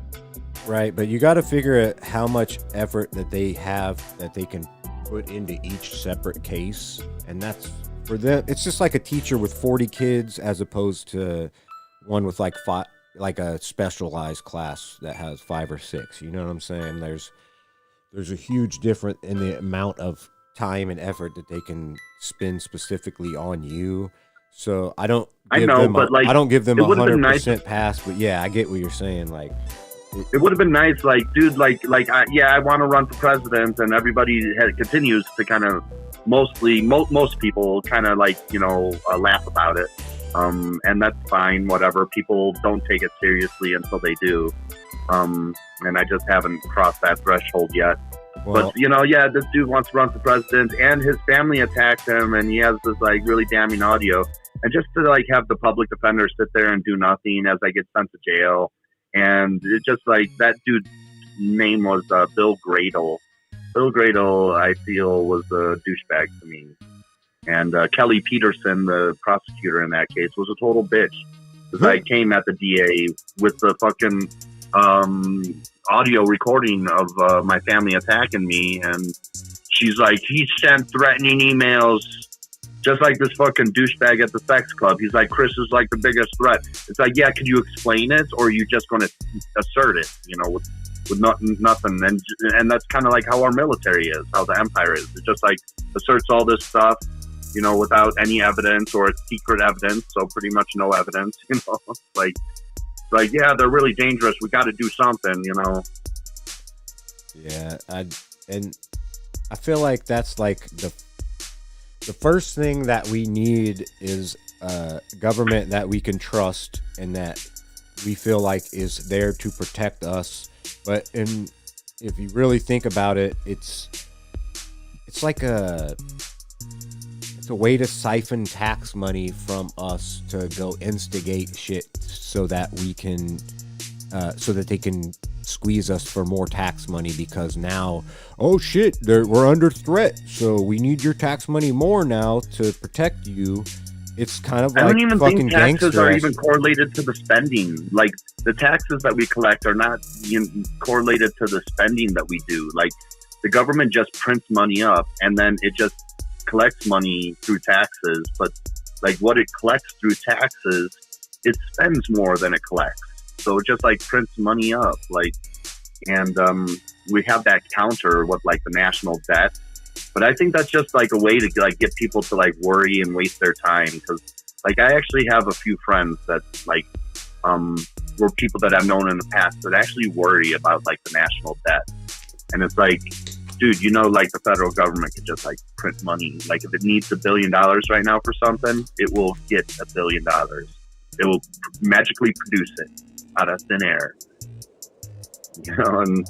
And yeah, so like I just think that like what the government taxes and then what the government actually spends money on, there should be a connection. We're told there's a connection. That's what they tell us. Right, the whole no taxation without representation shit. But yeah, that's more of what I was getting at, is the amount that like they spend on the military like compared to how much we need the military.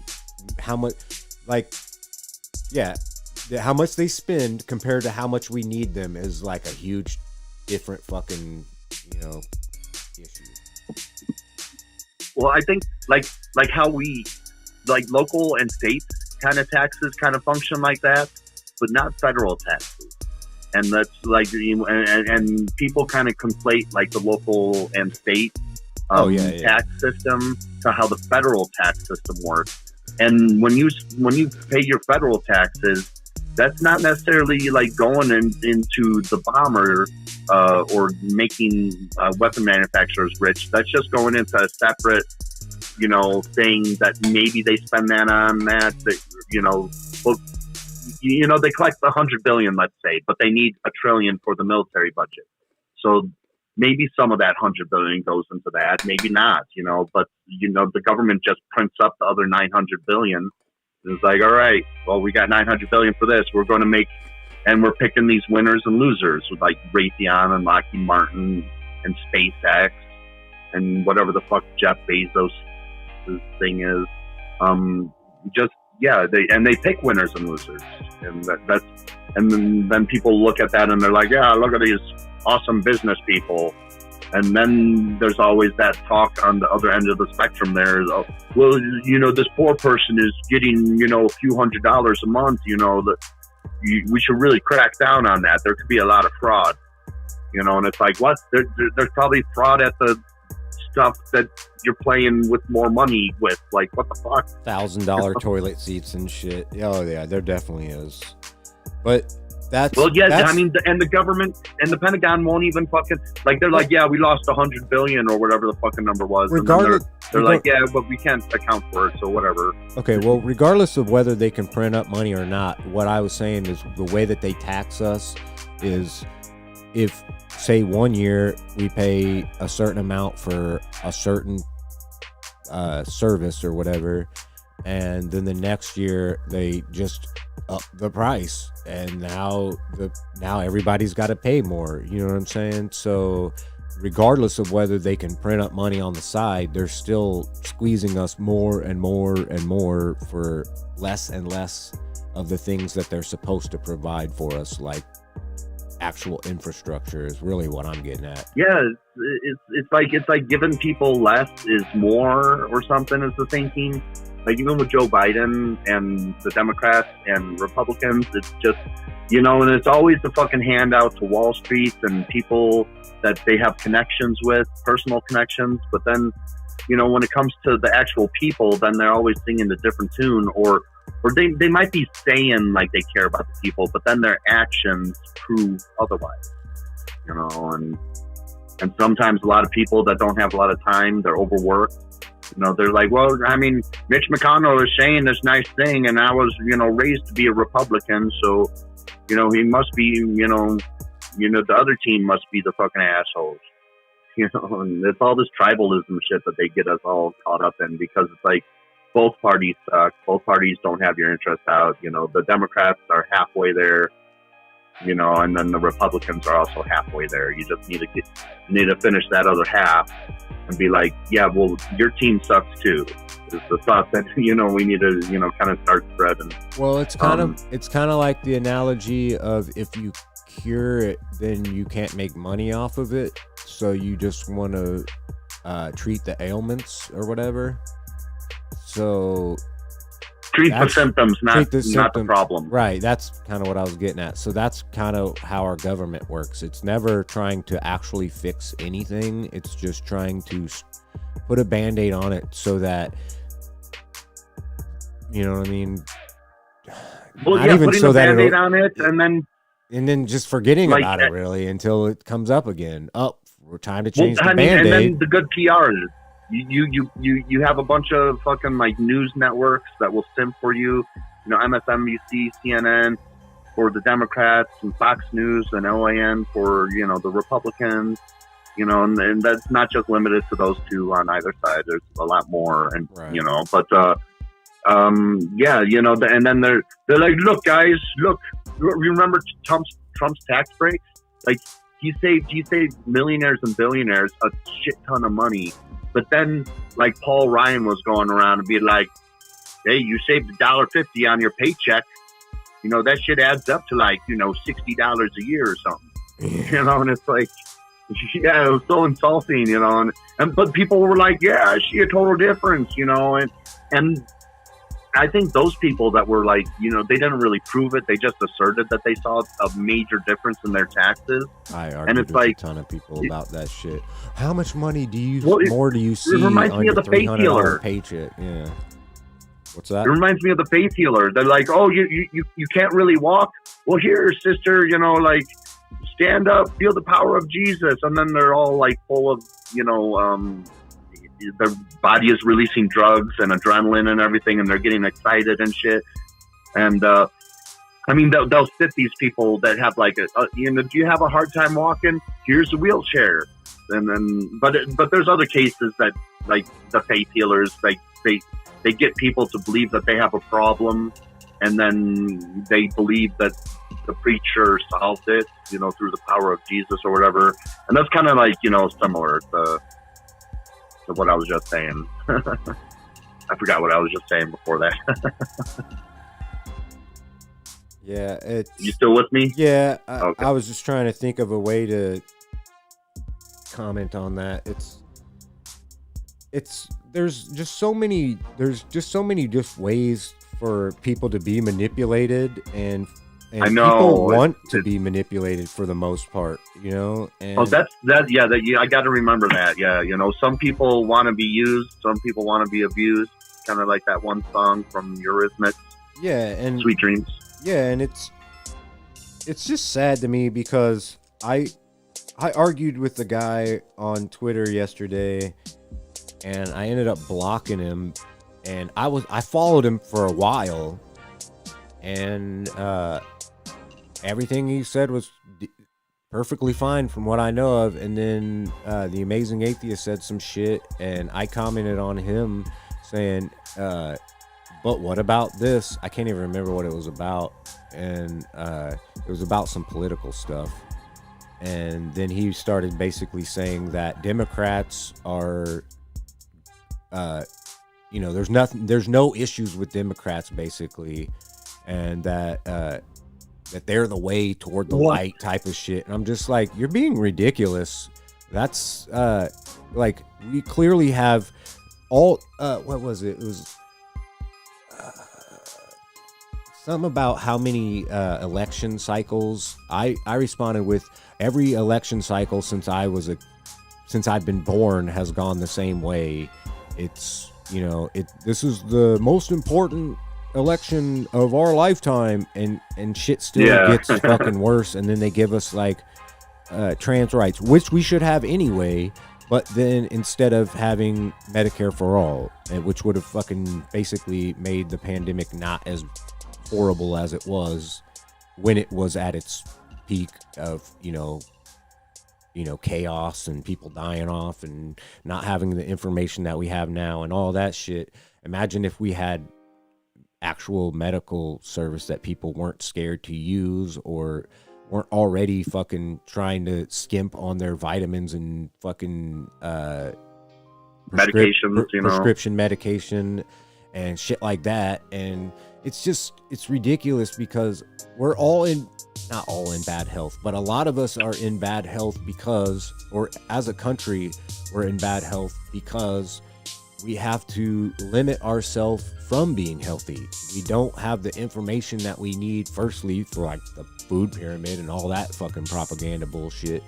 And then having benefits like healthcare whenever we need it because of the misinformation and non-education and shit like that. But we're a capitalist society. We're supposed to make money off of our grandma's broken hip or diabetes. Which is why when I watched that movie recently, Don't Look Up, to me, yes, it was obviously a dark comedy, but I literally laughed out loud in a lot of those scenes because it's like these scenes parrot reality so perfectly well. Maybe they're just an analogy for what's going on, but the reaction of the people is exactly what happens in real life. You know what I'm saying? I don't even believe this fucking exists. What do you mean? You don't believe that fucking COVID-19 exists? I know motherfucking people who died from it. What are you fucking talking about? I've had it. They're just part of the conspiracy, Yeah, and I just don't get what they get out of it. Is someone paying you to say that, or do you really believe it, or is it because they probably really believe it? There's like an interesting connection, like correlation with the pseudoscience beliefs, and people like to believe things because they're interesting and they're cool, like the Loch Ness Monster and Bigfoot's black holes. And I mean, there was a time, that black holes weren't quite proven. But then, they kind of are now. Well, I've watched like 5 seasons of, what is it? Aliens, fuck. I just watched it last night. Ancient Aliens. And, I'm just saying, I don't believe the shit. I just think it's interesting that you could connect. Like, I wrote a movie about it called Antediluvian, and it's literally, I connected all the Chariots of the Gods shit to, 200 years from now, instead of trying to get to Mars, we're trying to get to Jupiter, but we pass Mars and get to like some kind of weird time warp wormhole, and it sends us back to the other side of the moon, and it's 2,000 years ago. And so we land, and all our instruments are fucked up because 2,000 years ago, the constellations were in different places and da-da-da-da-da, you know what I mean? Different radiation levels, blah, blah, blah. And then the people of that time see us coming back as those ancient astronauts, as they always use. And so that's where those primitive societies would get, those are the gods, but it's just us with cool ass technology. And I actually wrote a trilogy about this because what happens is they get back off the planet with their vehicle, and they go back through the warp again, thinking that if they go through it, they'll get back here to the normal time. But they go back 2,000 years. No, they go back 4,000 years because it doubles it every time you go through. Oh. So in the second one, they would be back at 2000 BC, which is when a lot of shit was going down too, which a lot of writings and shit were about aliens and stuff in the sky. So, and it will correlate to those times. And then the last one is, we've figured out a vehicle, but we're trying to get back through it in a different way, and they think they can do it, and they end up like multiplying the intensity of the wormhole, so they end up going 40,000 years back, which is when like a lot of crazy shit happened back then. You know what I'm saying? Like a lot of cave drawings and shit like that of things that we can't explain now. Like, why would they have done that? Or how did we find this skull that has a bullet hole through it, but the skull is 40,000 years old? Well, did someone shoot the ground when it had like a quarter inch of dirt and the bullet went through it? They couldn't find the bullet. You know what I'm saying? So the bullet would have been right there. So I mean, there's like these coincidental little weird things, and I'm not saying I believe any of this shit is true. I'm just saying coincidentally I can connect. What's that? I want to explain the bullet hole thing, because someone like probably saw the skull and just shot at it simply, and then maybe something, you know, washed the bullet away or picked it up.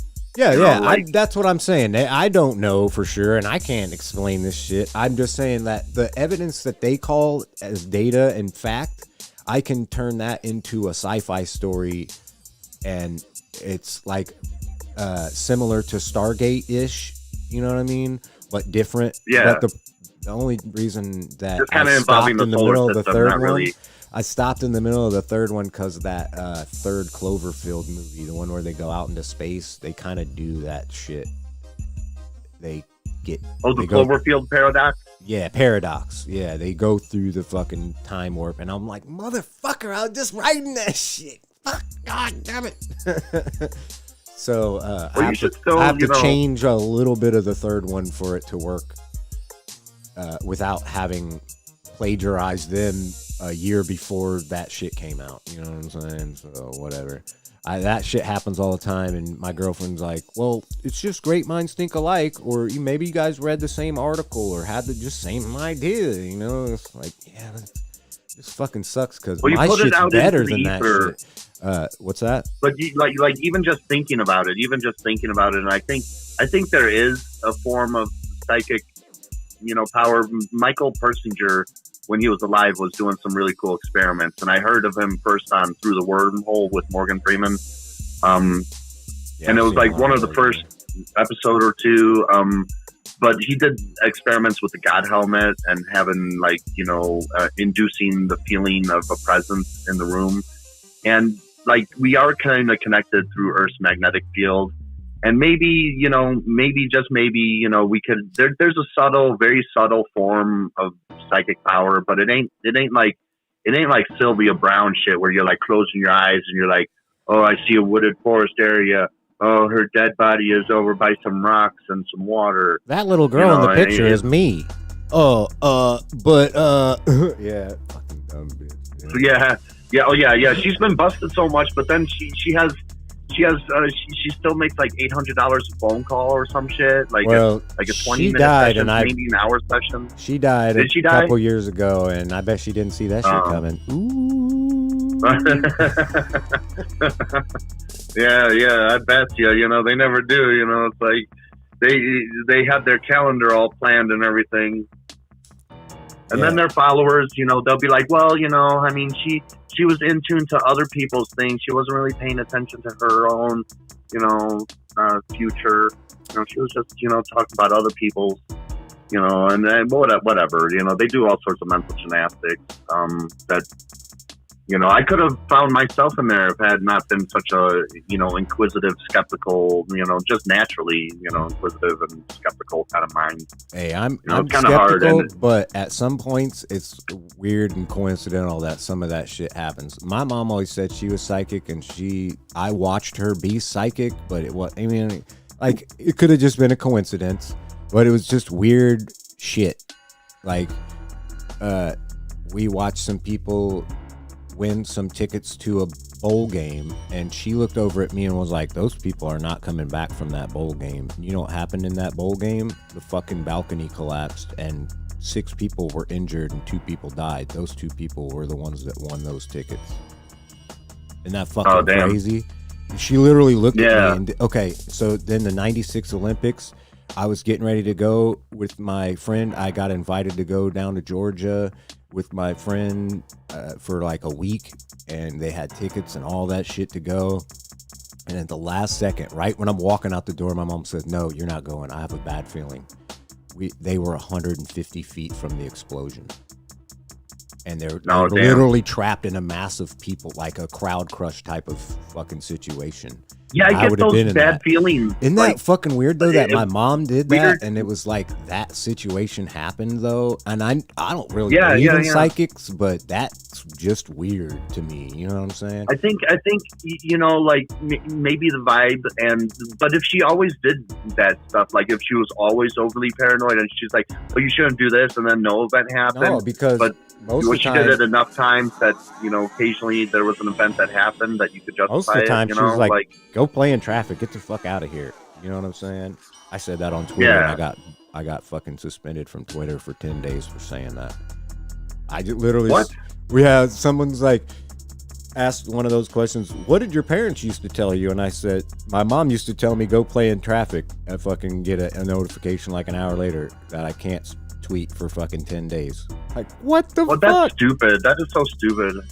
Yeah, so, yeah. And then the last time someone I mean, said not some shit. you saying that. That's like stupid at Twitter. Right. You know, it's like, Someone, my God, you're just joking. I like, saw it's, that same- and it's such a benign joke. yeah, I saw that same question from somewhere else and was like, I can't say it or I'll get fucking suspended on here. And people were like, what was it? What, DM me what it was. You know, I was like, Yeah, I'll it must say have it been in really another. good, you know. I'll say it in another way. She told me to go out and do. You know, I just reworded it in the longest manner I could at that point, but just to make an even more silly joke about it.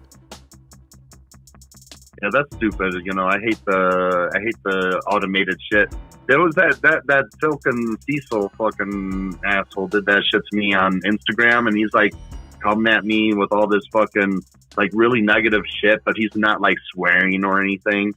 And I'm like, you're just being a disingenuous asshole or something. And then I get hit with some shit, you know.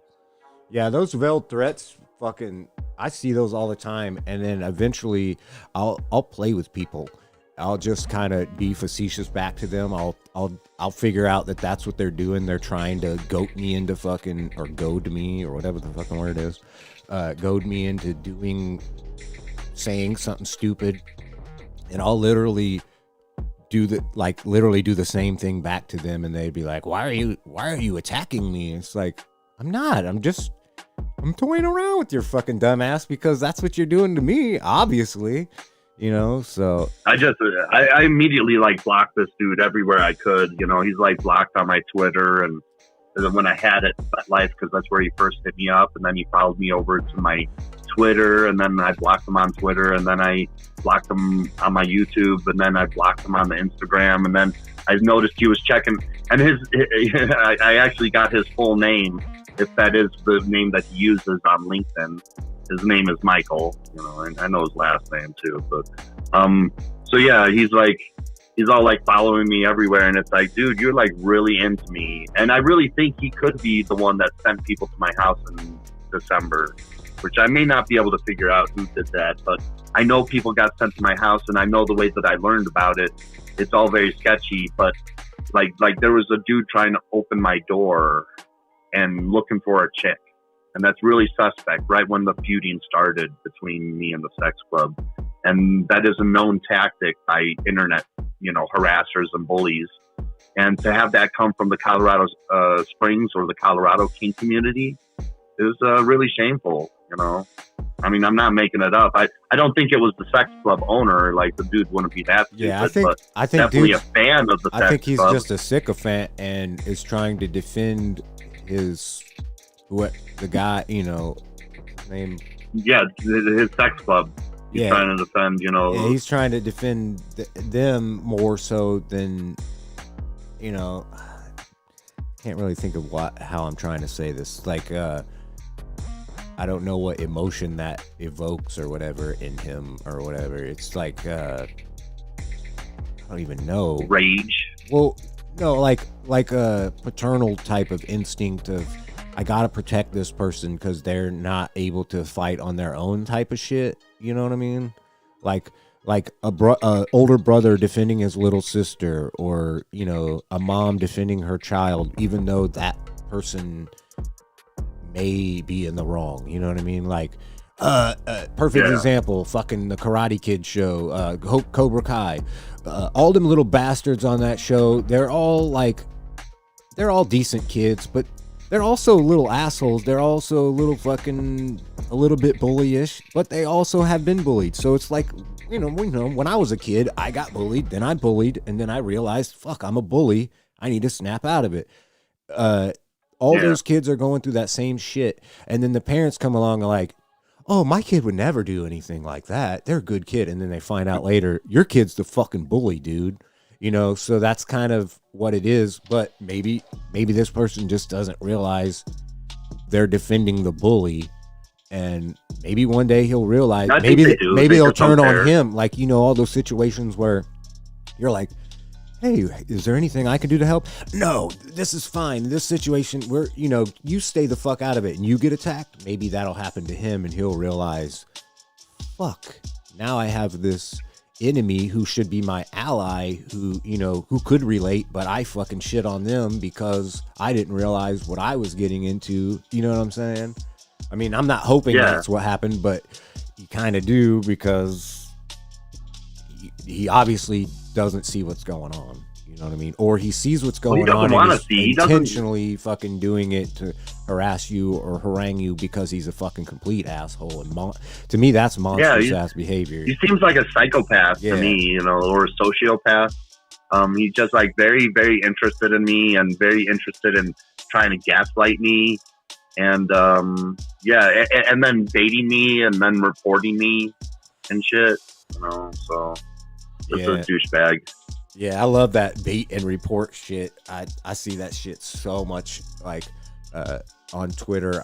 In my profile, the first word is atheist in big bold uppercase letters, and fucking I get probably 3 or 4 times a day some religious person telling me how I'm fucking gonna go to hell or gonna fucking, what is my problem with religious people? And it's like, I was just commenting on a fucking thread where it's like, Catholic priest caught molesting a child again. It's like, and I would say like, no shit. And then I would get a DM. What are you trying to say? What do you mean no shit? It's like, pay your fucking attention, dog. What do you mean? What do I mean no shit? That's kind of a trope and a narrative that we've all known for a long time. There's movies about it. There's jokes about it. There's TV shows about it. There's fucking threads and throughout all kinds of shit and throughout modern history even, or especially because it's been exposed and it's easier to expose people, especially with recording equipment and video and, you know what I mean? It's just, like, what do you mean? What do I mean, you motherfucker? Yeah, I followed you. I just wanted to announce that. You're going to be like the only person I follow. I don't want to get caught up too much on the Twitter drama, though. Well, I'm just saying, like, it's ridiculous that how many times I feel like in a day I get told how I'm stupid or irrational or I'm fuck those people. Close-minded. Huh? Yeah, that's what I say. Well, what I was getting at is I used to just argue with them.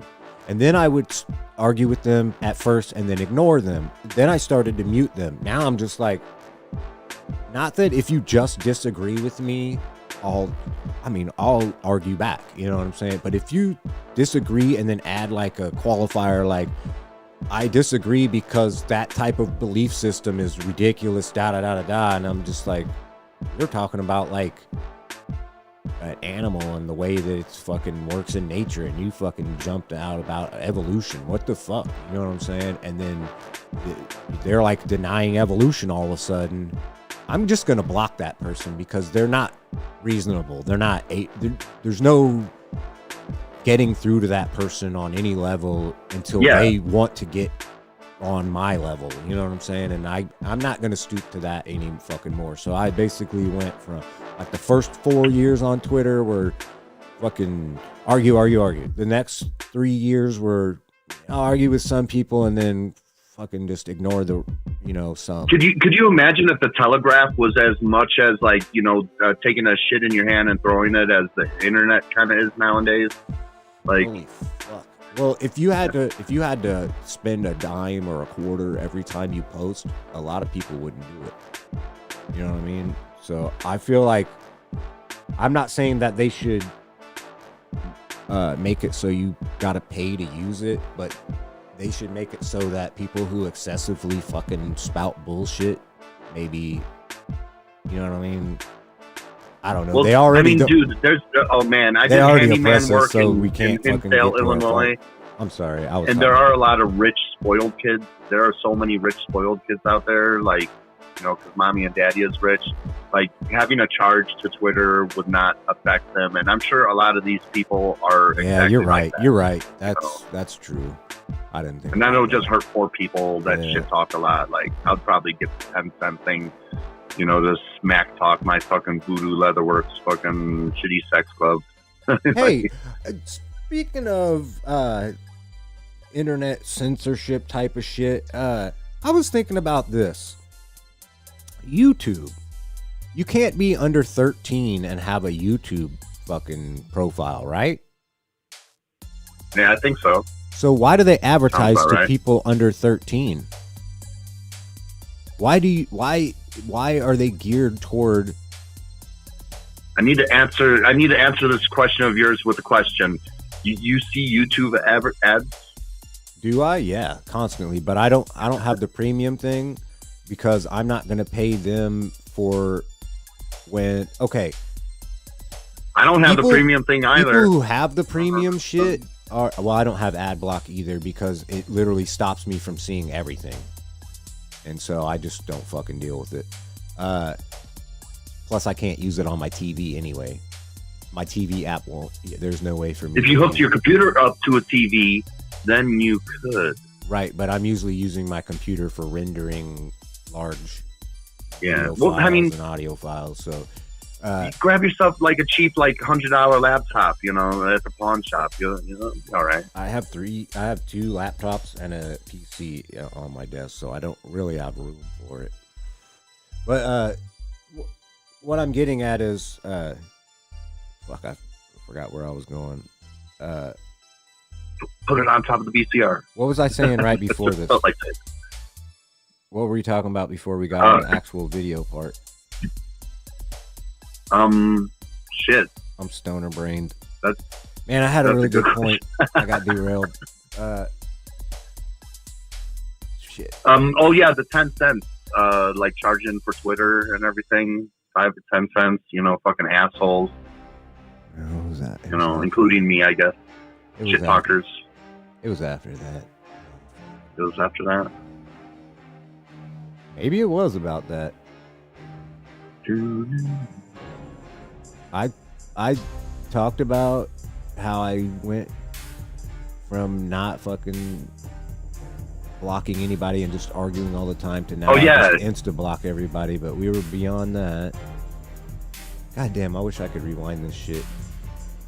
But, right? Oh my god, I do that. I must if I watch a 2 or 3 hour show, I must have rewound that a dozen times. We were talking about YouTube prices or if I see ads or not or whatever.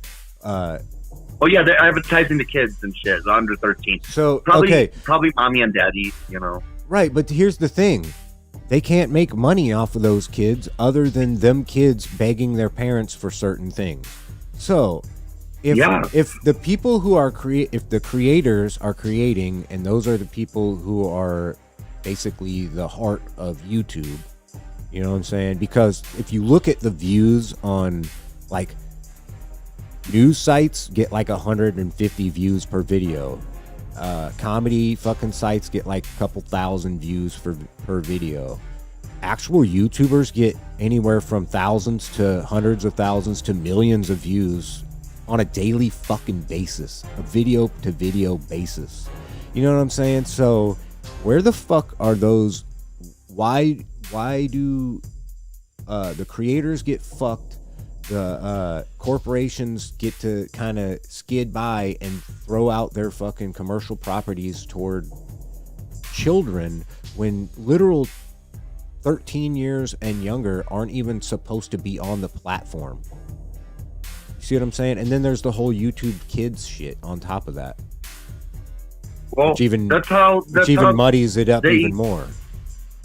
That's how it's always been with like the normal broadcast TV, like with the commercials and shit. Like they always targeted kids, you know, and they're going to continue. They know kids watch the shit. You know, they're logged into their parents' accounts and or to special kids' accounts, and or you don't even have to log in on a lot of things, especially if it says meant for kids or whatever. Yeah, you can watch the video as long like, but if you want to vote or comment, you got to log in, right? Yeah, but most kids don't. Most kids can't fucking write in the first place, and most of them don't ever click that like or subscribe or bell notification. Well, yeah, I think it makes sense from the marketing standpoint. Is like, they want kids pestering their parents to buy them this plastic, you know, shape or whatever, you know, and yeah, you know, and all they advertise to kids. You know. All that does is, okay, I understand that Google is a search engine and its like main thing is to basically sell ads and to collect information and to sell ads, basically. Yeah, and that's basically all YouTube has become now, because I noticed that channels I was subscribed to for long periods of time went from amazing informative videos to long form infomercials. Or short form infomercials, I'm sorry. They went from 10 to 15 minute, hey, did you guys know this? Or this is some quirky, weird shit that you probably didn't know, to, hey, here's some quirky shit that works into a commercial for this brand.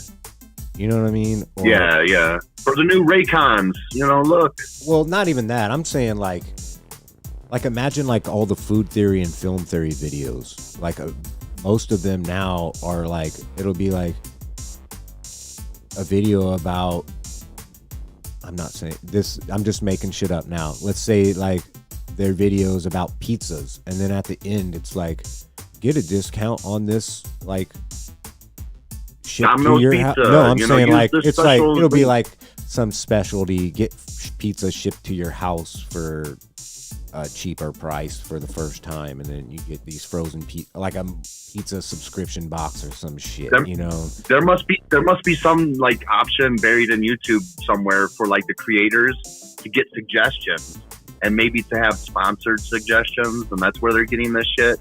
And they're like, oh, you know, I should do a pizza.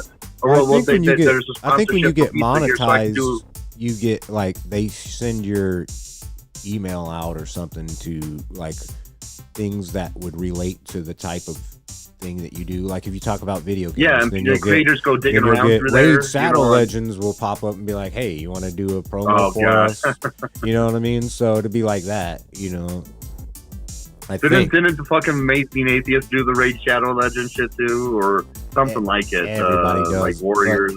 But if you got $1,000 just to make a video that you talk about it for 90 seconds to 2 minutes, and then you go about your business on your regular video, wouldn't you do that? I would fucking do it.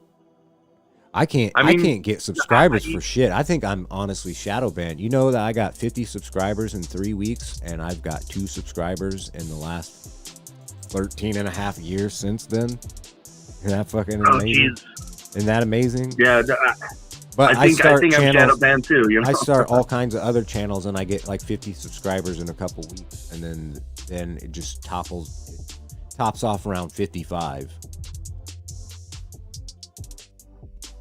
Kind of weird. I guess you know, I mean, I don't try to feel too bad about it. I don't know about the advertising stuff. I mean, it seems really annoying to me, and to do that to other people. I just I could do some stuff with the money. Oh, you mean like monetizing? Yeah, monetizing it, you know, yeah, or having the ad in there, like, oh, you know, I got these new Raycons, check it out, guys, you know, and they're cheaper than the usual stuff on the market. Well, a lot of them just do it at the end, like the last 2 minutes, which I'm fucking fine with, because right when they start talking about their commercial shit, I just turn it off. Yeah, right. I do that to the pitch meeting dude a lot. Yeah, he has his shit in the fucking thing. Angry Video Game Nerd does it in the beginning, and I kind of have to scrub the fucking video a little bit to kind of get past this advertisement. Yeah, it's usually 2 minutes. But yeah, I do that same Yeah, shit. I don't like it. I always find it annoying. So to do it to other people just seems annoying. If I do change my mind on that, I'm just saying, be because like if you were getting $1,000 or 2,000 or 10,000, depending on your audience, wouldn't you do it though? Wouldn't it make a huge difference? I don't know. I don't know. Like, and you don't have to do it for every video, like you said, like the Amazing Atheist. He doesn't do that every video. He does it on every once in a while. You know, when he, I don't know, when they offer. Yeah, doing that on every video sounds really annoying. Having the option that you just kind of brought to light to me of doing it every now and then might be. If you're making 30-minute videos that are. If you're making a 30-minute video that has a well-written script and it's edited well and it's, you know, intriguing and keeps you interested, I can see. Excuse me, I had like a burp stuck. I can see you having a 2-minute commercial at the beginning of your 30-minute show. You know what I mean? Like, we used to watch fucking 6 or 8 minutes of in a half hour. I think most shows were like 21 and a half minutes the last time I stopped watching TV on TV. They're probably about the same still, around 22 minutes. That's 8 minutes of commercials every half hour. 8 minutes? You know what I mean? 2 minutes ain't really that bad after having 8 minutes my whole fucking, the last 10 years, you know? That's fucking 16 minutes out of every hour. That's a quarter of a fucking hour, more than a quarter of an hour every fucking hour of commercials. That's why I stopped watching TV, because I would get distant. I would forget what the fuck is even going on the show. They would get back to the show and I'd have to like recall what the fuck was even happening. It's like, oh yeah, this is where they left off. Yeah, is this even the show, or is this a fucking cinematic commercial? In a minute, there's going to be some weird fucking CGI booger telling me about fucking mucus relief or some shit. You know what I mean? Like, wait, what? Oh, it's a fucking hemorrhoid commercial. Never mind. You know what I mean? Yeah. So it's the catheter commercial. Oh shit, here we go. 877 cash now. But anyway, don't reuse catheters. Order here. Wow. I hope I'm dreading getting old, and I've fucking heard so many horror stories about all these things. I don't want to be old enough to even have to fucking deal with that shit. I know that's like a pussy fucking way to think about it, but that's why I think I push so hard for my health right now. I mean, I do smoke a lot of weed, and I'm probably gonna fucking die of lung cancer or some shit. But I exercise and try to eat right, and do my best not to be super sedentary. Obviously, I work on a computer a lot, but I'm up and down the stairs, and I carry shit around purposely to fucking just to add extra weight. Work out. Yeah, just to kind of work out when I'm not really working out. And it's. Yeah, I'm definitely looking forward to that, like with my protests and shit. But I carried too much the last time I did my protest, so we're going to see how one bag with the speaker and then the signs in the other arm turns out instead of 2 bags. It is tough to fucking continue on to. Sorry, I had some weed stuck to my lip. It's hard to continue on to do these things because it gets kind of boring and. Being on a diet or exercising or whatever, especially when you're like in pain, like your elbows hurt from doing push-ups type of shit. So you gotta switch it up, and just whatever. I'll just example whatever, but it's if everybody made that type of little bitty effort, and I'm not saying that everybody's capable of doing everything, you know what I'm saying, but in the issues that we all have, like I feel like I'm trying to be the most well-rounded person I am. I know I'm not the best conversationalist. I'm not the best musician. I'm not the best at video games or critiquing movies or doing whatever, or just whatever it might be. I know there's people that are better at there's smarter people out there. You know what I'm saying? They're more quick-witted people. They're funnier people out there.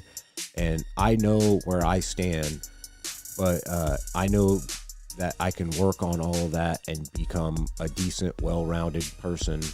And I don't think that not everybody has to be that. Some people are really good at one thing and just don't give a fuck about a lot of other shit. And maybe them being that good at that one thing makes them successful, and they create a lifestyle for themselves where they don't really have to worry about certain things that other people have to worry about. But at the same time, those are the type of people that end up changing society, because they're not voting for the community, they're voting for their individual self or their family. You know what I'm saying? So yeah, that creates a kind of a divide between classes, between people. Not that there isn't other reasons that there's divides. I'm just saying, it helps exacerbate it. It just helps exacerbate it, because people are thinking more about themselves and less about others, because they're, we're being more and more cut off from the outside world because of technology and, obviously the pandemic and whatever. But there's so much shit that goes into all this that can fucking make a system fail, or make a society fail, or break down, or, the reason why I think ignorance and rage rates have risen, or shit like that. People are less kind of revered in our country. Yeah, people are less empathetic of the people that are in need, and more empathetic of the people that are putting those people are under pressure, or oppressors, or the 1% or the 0.1% or whoever those people might be. The billionaire class. And I don't know, I just feel like we used to stress education for a long period of time, and then maybe people got smart enough to start realizing, oh, we're being lied to. There's a lot of hypocrisy in our government and our officials and our politicians and everybody like that. And maybe they purposefully, hey, we need to dumb down the population, because if not, they're gonna realize they can take over. It's like the Bug's Life movie, A Bug's Life. The bad guy's like, if these ants knew that they outnumber us 100-1, we'd be fucked. You know what I'm saying? And that's obviously an allegory. You know what I'm saying? So I see that in everyday life, and I'm just like looking around like, y'all are a bunch of fucking ants. I feel like I'm the bad guy because I know this, even though I'm not trying to be the bad guy. I'm like, okay, so trying to point out the problem. Right. Like, okay, so to me in the Bible, the devil is the hero of the Genesis story. So he's trying to be like, look, this dude is deceiving you. There's all this knowledge. He's not gonna, just come on, trust me. He's not gonna fuck with you. You're his creation. Why would he fuck with you? You know what I'm saying? Just take my word. You don't even have to take my word for it. Just do what you feel is right and see what the fuck happens. And even Adam eat the fucking fruit thingy, whatever the fuck it is, and they gain that knowledge, and then they go through this process of all those hypocrisies and bullshit that they were told were lies. You know what I'm saying? It's that type of scenario. But everybody's like, oh, well, Satan's the bad guy. Well, no, he was just the guy saying, hey, look what the fuck's going on. And I know that sounds kind of weird to use as an analogy, yeah. But at the same time, using that as an analogy points out to a lot of people to a couple different things, it's like that the knowledge. Not everything is bad. Not everything is what it exactly appears to be. Firstly, or who they appear to be, and just because you think something is one way, and you could find out differently, and then you could still still end up staying on that track, which is fucking weird to me. Like knowing better and still doing it type of shit. Like, why'd you do that? I don't know, but you knew better. I know. I don't know why I did it. It's like that same mentality. We as humans should be learning, but are we? You know what I'm saying? We're smarter than we were 100 years ago, but are we? You know what I'm saying? We still do dumbass fucking shit on a daily basis. But we're smarter in some ways, and in other ways, we're really fucking, we're dumber. Yeah, so it just fucks me up. It's like. But yeah, the story of the devil in Genesis there, so God creates this creation, and He doesn't want it to know knowledge. What? Even though the whole entire story is about the knowledge of the known universe or the known creation. I tell you what to believe. You don't figure it out for yourself. Is the grand takeaway, I think, of that story that Christians do. Well, I was just getting at that we may be the bad guy of someone else's story, but we may not be the bad guy of our own story, or we may be perceived in one way or the other, but that's not always exactly how it is, because I would argue, obviously, in that situation, that the antagonist would be God, and then the victims of him would be Adam and Eve, and then the protagonist would be Satan, even though he's supposedly trying to coax them into eating the fruit. But the reason why, it's like the hero saying, here, eat this elixir, it will save your life from the spell that's been cast on you by the witch, but they don't know it because we cut in the middle of the story, type of shit. Yeah. I don't know. It depends, from different perspectives. And I understand I am definitely the bad guy in some of this local sex club story here. But I don't, from certain people's perspective. But I don't feel that way. Right. Yeah. Well, I mean, everybody... No, that's cool. Everybody has their own feeling of who they are, where they stand in that situation. Like... I can't remember what you said his name was, Paul or Bill or whatever. That guy, the owner, Dick. Yeah.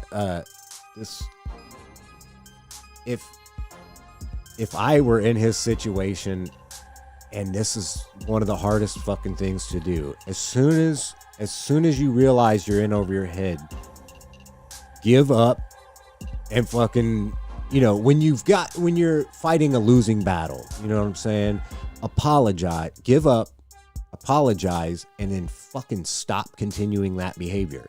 You know what I'm saying? Because that's what got you into that issue in the first fucking place. And that's kept me out of so fucking much trouble. Like, I used to be so hard-headed and be like, no, fuck this dude, I'm gonna fuck. And then I'd end up in fucking jail or fucking beat up or some dumb shit. You know what I'm saying? But then I realized, just let it go. Scream at the top of my lungs and vent it out, and then fucking move on. You know what I'm saying? And then it's over. Now, as long as I don't pursue that, there's no fucking issue. So, I mean, obviously, that can't happen in some situations, but in a situation where I've been in a situation where, say I'm in the wrong and I don't realize it, and then I finally do, and then, oh fuck, I've said so many things and I've done so many things that it's going to be insanely tough to fucking come out as being genuine in an apology, or to make up for that, the shit that I might have put someone through. Maybe I blamed someone for doing something that they didn't do, or maybe I misheard somebody and argued that they said something that they didn't, or whatever it might have been, and then I realized, that's not really how it went down, and I was a douchebag, and the hardest thing to do is to admit that we fucked up, and to ask for forgiveness, to whoever it might be. And, you know, a lot of people, instead of doing that, are more willing to double down and make life more miserable. And it upsets. Well, I don't even know balance. if I could. Like, I would recognize it, definitely. I would recognize it and be like, look, I guess this guy came out the other day and apologized to me, but I don't know how much forgiveness I have for someone that lied about me and tried jailing me, you know. In the immediate situation, I'm saying when someone came up to him and was like, hey, this guy's fucking making fun of sexual assault victims, and he was like, oh yeah, we'll get him the fuck out. And then he looks up who you are, maybe talks to somebody and hits you up and like, hey, I'm sorry, dude. I didn't understand the situation.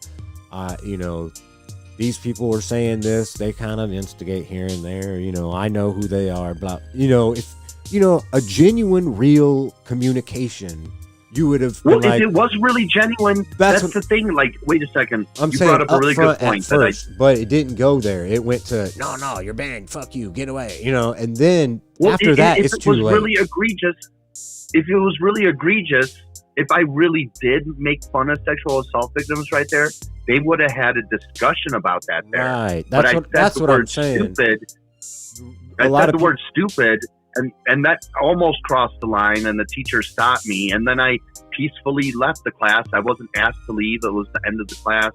And then, because I wanted to label the dude an asshole, the guy felt wrong about that, so he's like, yeah, he makes fun of sexual assault victims, and just makes that up, and then they rolled with that ever since. And yeah, that's what I was saying. No, that's fine.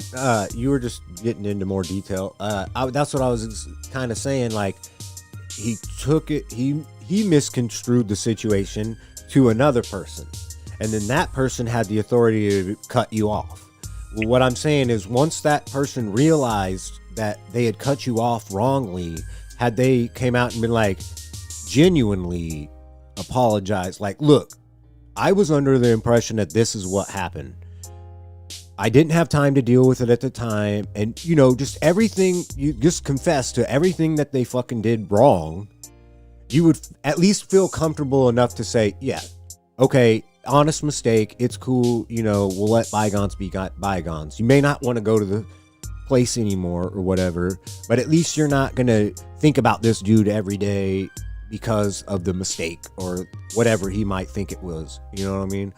But that's not how people deal with shit anymore. It's, oh fuck, I made a mistake. Well, I gotta literally gaslight this person into thinking that they fucked up, or gaslight everyone around them or around me to believing that I had nothing. I wasn't I'm not wrongful in this situation, you know. Yeah. Well, you know, they definitely chose that other path, that latter one. And I'm serious. Like, I've gotten to a point where it's hard for me to trust human beings in general because of so many people that I've had to deal with like this, like at work. Hey, you put this back in the wrong order. No, I didn't. What other employees are here? I didn't fucking do it. You know what I'm saying? Oh, I guess I did do it. You know what I'm saying? You can't even like fess up, be like, oh shit, my bad, dog. Yeah. Like, I didn't mean to put that in the wrong order. Like, I wasn't mad at you. I was just going to say, hey, next time, try to do it this way. We FIFO it, first in, first out, or whatever. I know when I was arguing with that Silk and Cecil douchebag, that I'm like, if I'm wrong, then why haven't I admitted that yet and gone, my bad? Like, because I would do that. You know, is something I am capable of. Well, see, this is the thing. Some people are so sociopathical or whatever. I don't even know if that's a word. That they're such a sociopath that they cannot admit that they were wrong. All three of my sisters fucking do the same thing. Say I loaned each one of them $20. And they all said, I'll pay you back as soon as I get $20. You'll be the first person I pay back. And a month later, one of them gets $100 for their birthday. And you're like, hey, can I get that $20? I know it's your birthday money, but I'm kind of hurting. I need that $20. I already done paid you back. No, you fucking didn't. You know what I mean? Oh, I swear to God, I'd like start crying and being hysterical, you know, and they each do the same situation. You see what I'm saying? They all have that. I can never admit that I was wrong, and I will never admit to it, but I'll cry and scream and throw a fit and to my dying day. Make it, like as if I'm even though I'm victimizing somebody by not paying them back, I'm really the victim. So yeah, it just made me to a point where like I couldn't trust my own family. I used to give shit to my friends like, hey, here's $300. Can you go get us a sack? If you gotta smoke with your guy there, whatever, just don't roll too fat of a joint, you know, or whatever. And then they come back and it's like, hey, let me get my sack. And they're like, I gotta go home and weigh it and shit. It's like, wait, that's my shit, motherfucker. What the fuck is going on here? You know, and I don't know. I've just had a lot of fucking issues where people do weird, fucking strange, like out of the ordinary, not upfront things. And then people look at me like I'm shady when I'm like straightforward with them. You know? Well, that's gaslighting bullshit, you know? I mean, you know, so that's just a tactic that is used by bullies and abusers and shit, you know? No, you're the one with the problem, man. This is normal that I take your 300 and get a bunch of weed and then head back to my house and take a cut from it. You know, like yeah. See, this is the thing. That one situation, he wanted to go sell it and then go buy more and then bring me back what he originally got so that he could, you know, profit from it. Whereas I'm like, I just needed a sack. I'm trying to smoke, dude. I don't have nothing. You know, I was just trying to get the sack for the cheapest I could. And this guy's like, I can make money off this. Like, right. Know, he like took advantage of me in that situation, and I probably would have just handed him some, enough to make the same amount of profit that he would have made if he would have just shut his fucking mouth and been a good friend and, you know, been there for me. You know, it's like weird fucking shit like that I've gone through. Yeah, I didn't even like ask you about it, right? He just did it. Yeah, and then I stopped hanging out with him, and it's not like there's no, hey, why the fuck did you? He knew what the fuck happened. It was an accumulation of all this shit, you know, and he's not the only one. There's fucking basically damn near everybody I know has been like that. Like multiple bosses that I've had, basically every close friend that I've ever had is either lied to me to my face to make money off of me or something like that, or stolen from me, or stolen from my girlfriend, or done some fucked up shit to me. And it's just like, if you fucking would have just asked, I would have just hooked you up. And like there's a guy that he was always in and out of a house with a girlfriend, you know what I'm saying? And I'd let him sleep on my couch for a week at a time, sometimes for a month or 2 or 3. And dude had some mental issues. And one day he fucking, he was tripping on acid and threw his wallet. He said he threw it up in the tree, which I think I think he threw it and just lost track of where it went and whatever. It maybe deflected somewhere that he didn't realize it went. I wasn't there when it happened, so we went out and looked for it and I couldn't find it. But he was acting as if like the entire world was out to get him. I'm just trying to like reel him back to reality. You threw your wallet, dude. Yeah. And then like later on, my girlfriend and I confront him about it, and he pretended as if it didn't happen.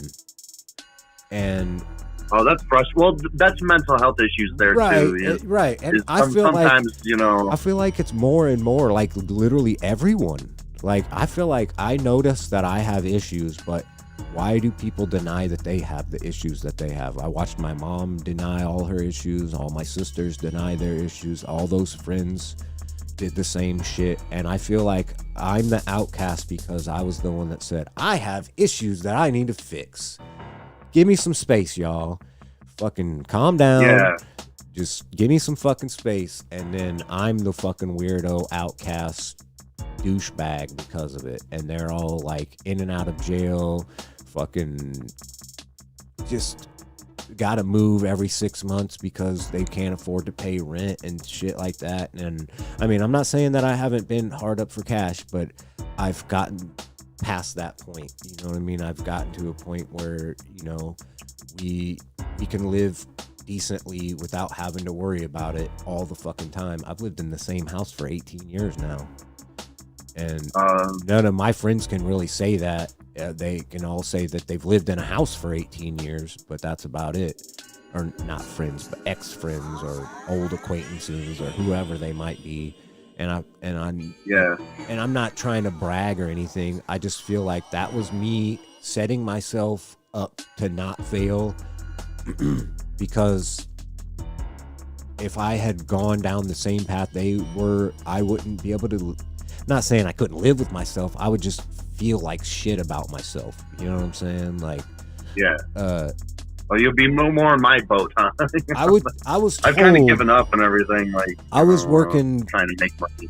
I was working 40, 50 hours a week, and I was selling weed on the side. I was making beats and producing all night, and I was getting like 3 or 4 hours of sleep. And I was told, you put in too much effort, and you're never going to get anything out of this. And I was like, firstly, I like spending time with my friends.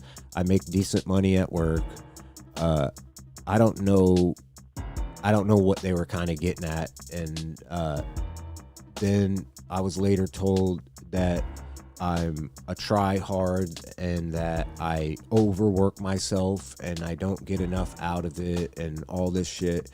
And then at 38, which is about 15 years later, I'm on the verge of being able to retire, other than like I overspent some Bitcoin and a app fucking basically stole a bunch of it from me and a bunch of other shit.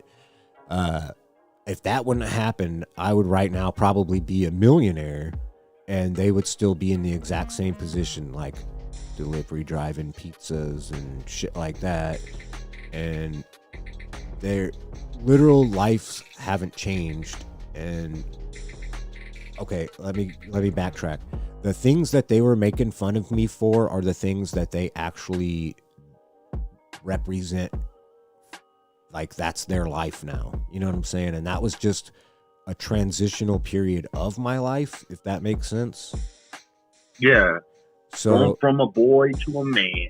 Right. I was growing up and learning and developing and changing and understanding and growing into who I am. And they were making fun of me because I wasn't like strict in my ways and always going to be the same bullheaded stupid ass. And then look, I may be a little bit tenacious when it comes to certain things, but if you can come at me, even if you're coming at me sideways, if you hit me with some real fucking facts, I can take those facts and go, oh, that's a good point. Even if it frustrates me and pisses me the fuck off, I get it. Yeah, you know I mean? I don't fear scrutiny, and you don't either. Even if you're like baby handling certain people, especially like my old friends and family, it's like, I'm going to soft hand you with this shit and try to get you to come through with your own ideas about it. You can't even fucking do that because it's like, let's not talk about religion because I don't really want to talk about that. But let's talk about like something like defund the police. Yes, they don't literally mean defund the police, but if I would have said something like that to my mom, like I haven't talked to her in fucking 20 goddamn years, but it's been in less than a month, it'll be 20 years since I've talked to her. I'm sorry, it'll be in less than a month, it'll be 23 years because my daughter's, it would be 20 years exactly because it was my daughter's 3rd birthday. She'll be 23 in a month. So that's like the type of people that I used to have to deal with. If I spoke to them about this, you know what I'm saying? Like, I can't even imagine what like excuses and arguments there could be or would be, you know? Yeah, I'm sure the gaslighting will be in full swing and be like, look, T Rx, back then you were younger, and you deserved blah, blah, blah. You remember this? See, you were wrong in this one instance. So this other instance, you were definitely deserved to get fused and beat or whatever. I mean, just yeah, probably best you stay away from that. Yeah, it's just it just Yeah, I mean, I know. Yeah, I wondered the shit too. I wondered the shit about my family. Like, what does my brother and sister have to say? But I just, man, I should like turn a South Park episode on instead. yeah, it just worries me that there's so many other families out there where there's not a sibling or one of the relatives that are actually thinking about this shit. You know what I'm saying? Or maybe they are, but they're so shunned that they're shut out and are reclusive and like me. I have my girlfriend and her family, and we've been together for over 25 years. So I've developed relationships with all of the people, nearly all of the people that live in town, and even a few of them that live out of town that visit. Well, a couple of them have died because they were like her grandpa and whatnot. But, it's crazy that there are people out there that don't have that. Like, I feel reclusive myself because, I don't have any like of my own friends, but, I talk to you and stuff, and I have people that I can talk to and vent to, but they're really just acquaintances. I don't have anybody that I sit around and smoke weed or have a beer with and watch a movie and whatnot, which is to me is not a big deal. I was just saying, to me is not a big huge deal, but sometimes it kind of sucks to not have an own like a personal friend. You know what I'm saying? But this right here kind of helps, relieve that situation. Having a normal conversation with somebody that's, not fucking always argumentative. Obviously, we don't see everything eye to eye, but we understand why we think the way we think and way other people think, whatnot. Yeah. Well, I share the same feelings that it's nice to not always be arguing and be like to be on the offense or defense. It's just it's casual and it's very nice. Well, even that sometimes. So check this out. Like, I'll get on Twitter first thing in the morning, which I've been trying not to do, and it's really hard not to just be in a comfortable warm bed and reach over and pick it up and flip that thing on and scroll through or whatever. And then I'll see something and it'll piss me off, and I'll come at Tiff. I'll be like, "Man, can you believe this fucking idiot said blah blah blah?" And she'll look at me like, "Are you trying to start some shit?" I'm like, "No, I just want you to be like, yeah, that's fucked up." And that's all I want, Yeah, that's all I want. Just, that dude's fucked up. It's nice or to have that situation is fucked up. up. That's all I fucking want. But I never get that. I get a weird look, like, "Are you coming at me?" type of look. And I'm just like, you would think after 25 years you would know who I am and how I feel about certain things, and that is me. Like, literally, I'll be like, "This guy on Twitter said this. Can you believe his dumbass when I said this back to him and he said this and doubled down?" And she would literally be like, "You want to fight, motherfucker?" And I'm just like, wait, what is going on here? Well, you came at me yelling. No, I'm not yelling at you. Did you just not hear what I just said? What the fuck is going on? And so, well, I hate that. Like, you little raising your tone or something. Yeah. Well, it's not what you said; it's how you said it. So yeah, I'm passionate and excited about what I say. So that's why I like having these type of conversations.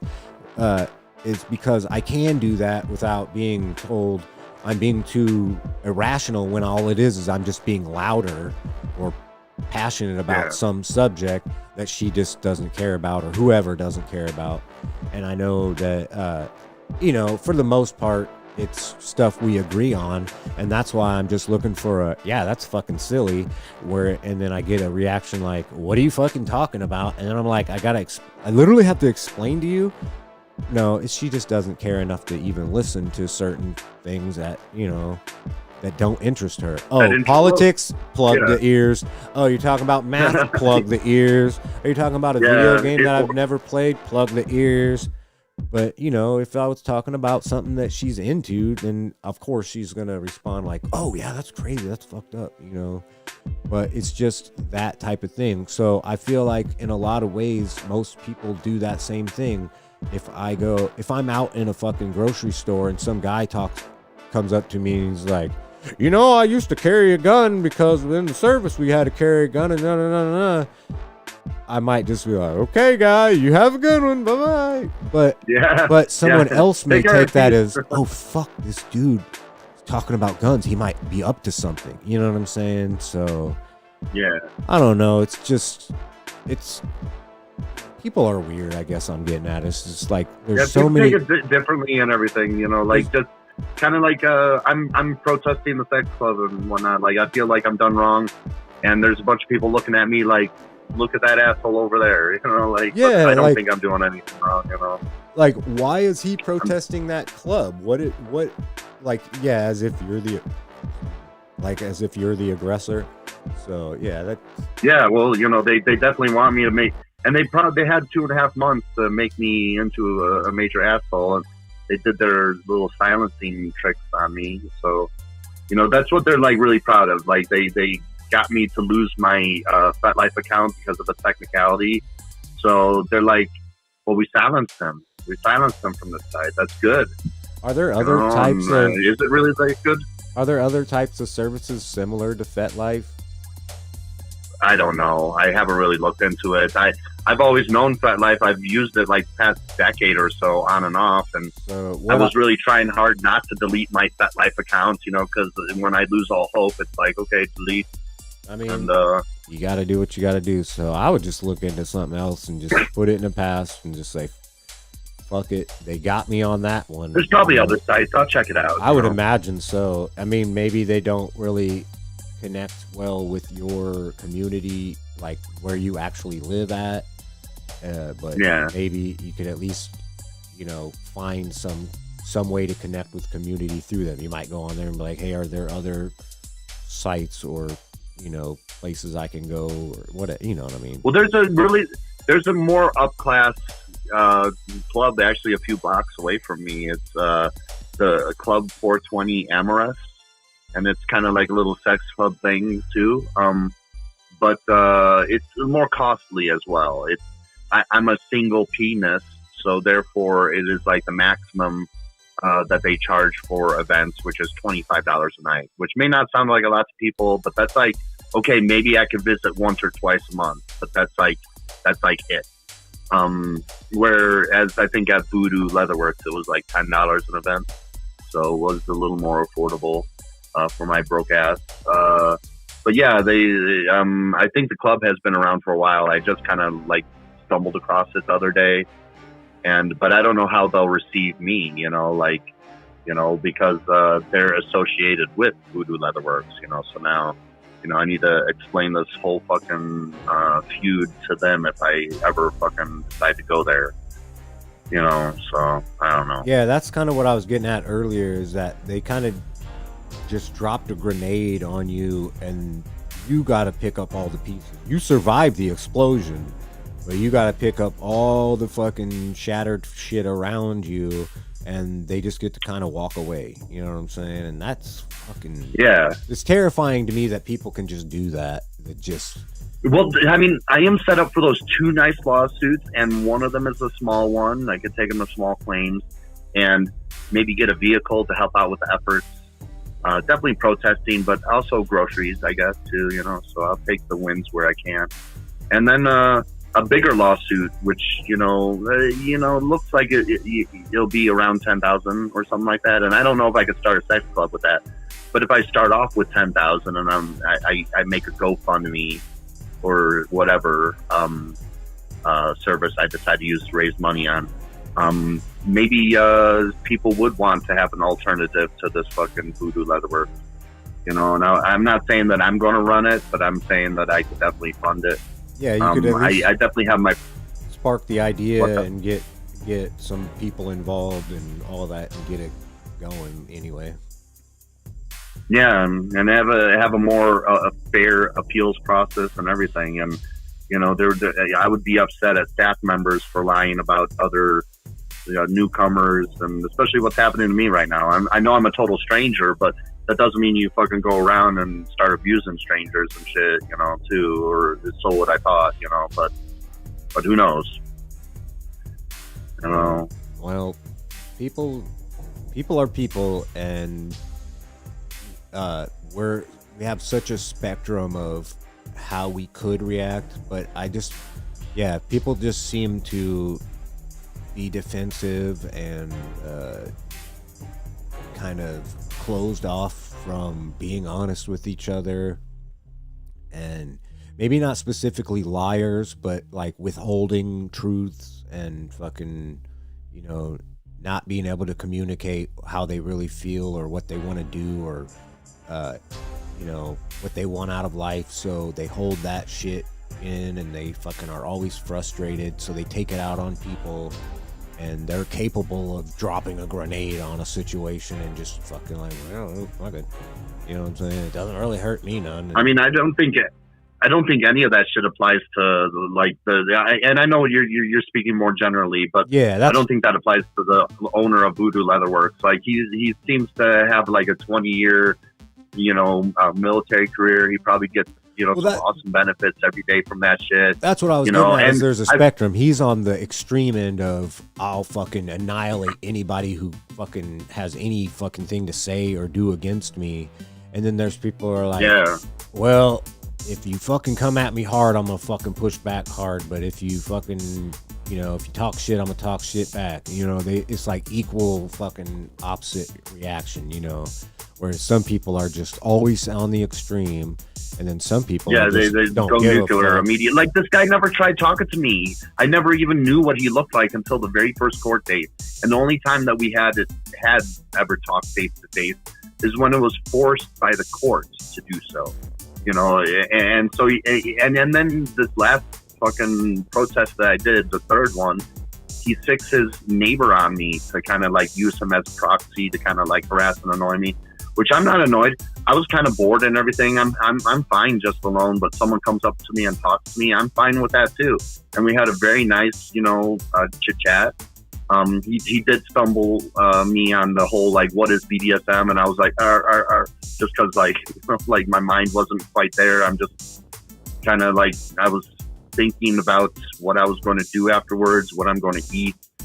Listening to some nice songs. Oh, I used to listen to this in the goth club in Chicago all the time, and my mind was just elsewhere. People catch me off guard all the time. Fuck, I catch myself off guard. Like, I'll be thinking about something and forget the term that I was thinking about. You know what I mean? So yeah, right. it fucking happens. I think that's just being human. But we us being potheads, we both kind of blame that on like stonerism. But I think that's just like being human.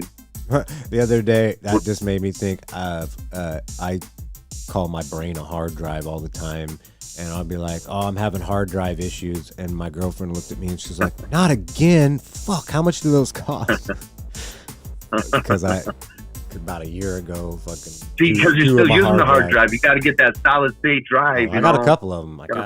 I got one hooked up. One is internal and one hooked up to my laptop, and then another one besides the regular disk drive hooked up to my PC. So they do help. Yeah, I got another year or 3 to replace the solid state drive that this laptop came in, because it's eventually going to go, and I would like to replace it before it goes, just so things just go smoother. That's all. Sorry, I had a joint stuck to my lip. You're all right. Oh, man. Yeah, I do have, but I got to save it for my protest, or, I mean, whatever.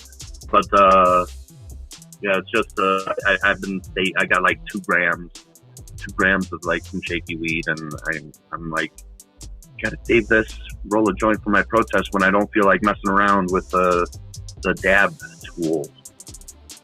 Yeah, I lucked out. I got a card whenever it first became available here, and I've been growing since about 3 or 4 months. About 5 months in, prices started getting crazy here. So check this out. First time I went to the dispensary, it was $43 for an eighth, which is still expensive because I was getting it for about $35, but $43 for some supreme fucking crystally beautiful shit. Top shelf stuff. Fuck yeah, I'll pay for that. And then within 5 months, it was like $65 for that same shit. I'm just like, Oh, wait, wow. but I come back every week. I've grown and accustomed to if this I buy price, this shit every week, quality. that's $20 more every fucking week. And that's fucking, that's like how much is that in a year? 52 times fucking $20. You know what I'm saying? That's like $3,000. No, it's 1,040. But still, that's 1,040 more than I would have spent had the prices stayed similar. You know, I mean, if they went up $1 here and there, whatever. That shit in 5 months, it went up from 40 on average $43 an eighth to fucking 65 an eighth. And so I was like, fuck this. I started growing. So now I'm good to go. I got me a card, which means I can grow up to 10 plants, so I can have 5 vegging and 5 flowering, which is just about as much room as I was have. way off with that $3,000. Oh, that's no biggie. You knew it was over $1,000, but still, it's. I probably went from spending $23 a gram or something, $22 a gram after tax, to fucking now I spend about less than $1 a gram. And I normally have so much weed that I give a lot of it away. Just give it away. Because it's... Did you grow? Yeah. So, say my last crop, I grew 5... it was 2 Rock Candy OGs, 2 Geist OGs, and 1, I call them Boy Scout cookies, but it's really Girl Scout cookies mixed with citrus kush. So I started calling them lemonades recently because it's Girl Scout cookies and it's citrus, so lemonades. But anyway, so I grew those 5 plants, and I probably got 2.5 pounds off of it. So I can only smoke about a pound a year, maybe a pound and 1.2 pounds in a year. You know what I'm saying? That's like a lot of grams. Oh, come on! You could do more than that. I could smoke a lot more than that, but I'm just saying, if on an average day, if I only smoke 4 or 5 joints, they're fatty little joints. But you know, I smoke a little over an eighth, probably 4 grams a day. What is that? 1,200, 1,500 grams. So that's like, I guess that's about 3 pounds a year. So I probably smoke about 3 pounds a year. There's days where I fucking smoke like a couple bowls, and then there's days where I smoke like 10 blunts. But then there's days on average where I smoke, a couple bowls and a couple joints or whatever. But anyways, my point is, I went from I could harvest after about 6 months. I got my first harvest, and then every 3 months I'm harvesting about 2.5 pounds. But I only smoke 3 pounds in a year, so that means I have, what is that, 1.5 pounds each cycle that I have stacking up, and I'm giving away. And I got all this it's called waste, but it's really just all those crystally ass leaves. I turn it into hash with my bubble bags, and I got like so much fucking hash that I can't even smoke it, because if I did, I would fucking die from fucking too much THC. Oh man, I'll help you smoke it. Yeah, the problem I wish I could pop over to your place and be like, yeah, man. Yeah, I can't just mail it to you. That's my problem. If it were under a certain THC level, I could, but then it wouldn't do no good for you. I mean, it might help you relax, but it ain't going to get you high, so. Yeah, it's all good. It's all good. I was just thinking, like, seriously would send you a box of it, and you'd be like, what the fuck? Friends my past. Could you imagine? Like, could you imagine a shoebox of nuggets and hash just showing up? Yeah. Wouldn't that be amazing? I could imagine. I see the deliveries sometimes when I go to the dispensary and shit. Like, it's and they have it in a clear tote, and it's like, oh my god, you definitely are playing around with like 10 pounds of weed there or some shit. It's like some crazy amount. It's like, oh my god. Yeah, I got a thing from High Times the other day. It said, do you want to be in the Illinois Hemp Cup? Anyways. And then I got to looking at it. I was like, oh wow, $150 for like 100 grams worth of shit. And then I realized it's just hemp. You can't even really get high off it. Like the edibles might make you relax a tiny bit or something, or I don't know what they do because it's such a low THC level and the CBDs are so low that it couldn't possibly be doing much. It sounds like they're trying to trick people into buying like a superior, like an inferior product. But by the time people catch on and bitch about it, they would have made some money. But there are like pain reliever creams and like pet products and shit like that, like chews that help them relax and shit like that, because a tiny amount in a cat is going to do a lot more than a 100-pound person or a 200-pound person, a 9-pound cat. You know what I'm saying? So that makes sense to me that they have that type of stuff. But I was like, man, I can't see spending $75 on a couple little things for my pet and not really know if it's really doing much. You know what I'm saying? But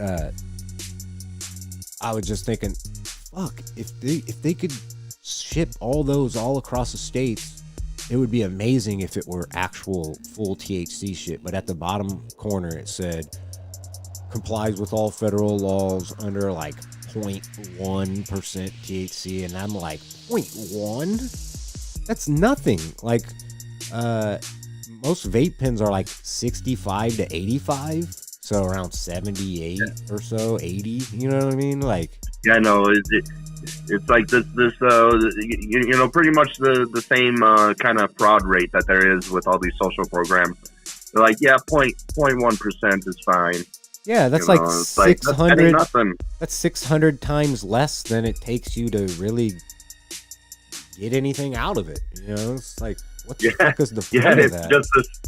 I mean, it might as well be zero. You know, like as long as it's pretty much zero, guys, you guys can mail it, okay? Yeah, and that shit to me fucks me up. But then you can't ship a seed with that. You know what I mean? Like, it doesn't make any fucking sense. Because it's stupid, and getting rid of this stuff is definitely a priority of me if I do win the presidency. Just definitely week one. I can't say day one because there might be, of course, some more pressing issues, but definitely week one. Medicare take off the for schedule all, one. Free public I'd education. fight for that. I can't. I would fight for it though. Like a neighbor asked me, like, how do I want to set up a federal program to test cops. To, you know, like if black people are getting harassed in a neighborhood, then let's get this undercover federal officer. You know, he or she would be black, and you could drive around this all-white neighborhood. And if the cops come and fuck with you, you know, there'll be consequences. Yeah, or that along with we could have better training of the police instead of this. Well, better training too, but also testing them out. It's like literally less. Like CNAs do like 10 times more hours, and they literally basically just wipe asses and shit. You know what I mean? It's like, well, yeah, but somebody's got to do it, right? know? But what I'm saying is, how is a guy that, or woman, whoever, how is a person with a gun and mace or pepper spray or whatever, bear spray or whatever, and handcuffs and a club and probably multiple other small weapons, a taser, whatever, all these things, and they have less training than someone who's just gonna go, you know, kind of roll someone over and wipe their ass and sponge bath them, you know, or well, you know, because these assholes are typically the kind of like jockhead or whatever, you know, the typical jock, you know, and just like in school and everything, a lot of the fucking, you know, jocks in school, they'll be like bad at their class, but their teacher is the coach, so the teacher will pass them because they, you know, just shit like that, you know, and the kind of not so bright people, not saying that all jocks aren't bright, but just like kind of like the meathead person, they're not good with education and learning things and getting good grades. They're kind of like easy to kind of like, you know, like, yeah, you're going to enforce, you know, the laws, but you're going to punch downward. You know, they're kind of pliable. I know a guy that's exactly who that is. He was being picked on me and him were both being picked on. I had already started playing football a couple years before that, and I suggested to him, hey, why don't you start playing football? People, firstly, you'll be in the football club, so people will fucking, you're automatically best friends of everybody in the football club. You may not love each other, but no matter what happens, if someone starts fucking with you, they're around, they got your back. You know what I mean? You don't fuck with our football buddies. You know what I mean? So just play football. You know what I mean? Firstly, you'll get strong. You'll learn how to run. Maybe you'll get some girls interested in you or whatever. And then he got into football, and then, but he still kept that mentality of that he was a victim. You know what I'm saying? Like, he kept that people used to pick on me type of mentality, and he became a police officer, a correctional officer, and now he gets to look at fucking assholes and check people into jails and shit. It's like, because he wanted to be that authority guy. You know what I'm saying? He wants to be that last guy that you see before they lock the door behind you. Isn't that fucked up? Yeah. Isn't that weird? Yeah, that's. Yeah. Well, I mean, some people. I mean, people got to do it, but there's definitely way too many people like in jails and prisons all across America, and there's richer people fucking avoiding any sort of judgment. When that does happen, it's like some fluke. It's like, well, we missed the first 1,000, but here's the one that we're going to put up on the pedestal and punish. Or they get out of prison after 8 months or whatever. Like fucking. Yeah. Well, there's a technicality. We all love technicalities in America. Yeah, there's a technicality. So this guy, we've made 2 recent documentaries about sexually abusing like 5 dozen women. We're just going to let him out because somebody misspoke. It's like, whoa. Yeah, we're going to use his testimony. We're going to use his field testimony, and it wasn't properly used, But it's like, dude, it's the truth. And you know what? Like, yeah, that shit. Like someone like that got protection, and we railroad so many people unjustly, with all sorts of just the bullshit that I experienced with my whole hey, I want to run for president, and then I get sent to jail for untrue hearsay that I shook my fist at someone. And then almost a year later, my family attacks me, and nothing's done about it. And it's like what the fuck, just the way that the law is applied and everything. And they could have thrown the book at Bill Cosby, but they didn't, because he's wealthy and he has connections, and he probably helps some other people that have connections get fucking laid with one of his passed out guests or whatever. So obviously, the entertainment business and all that shit that he was involved with, he made a lot of money and created this estate and whatnot. But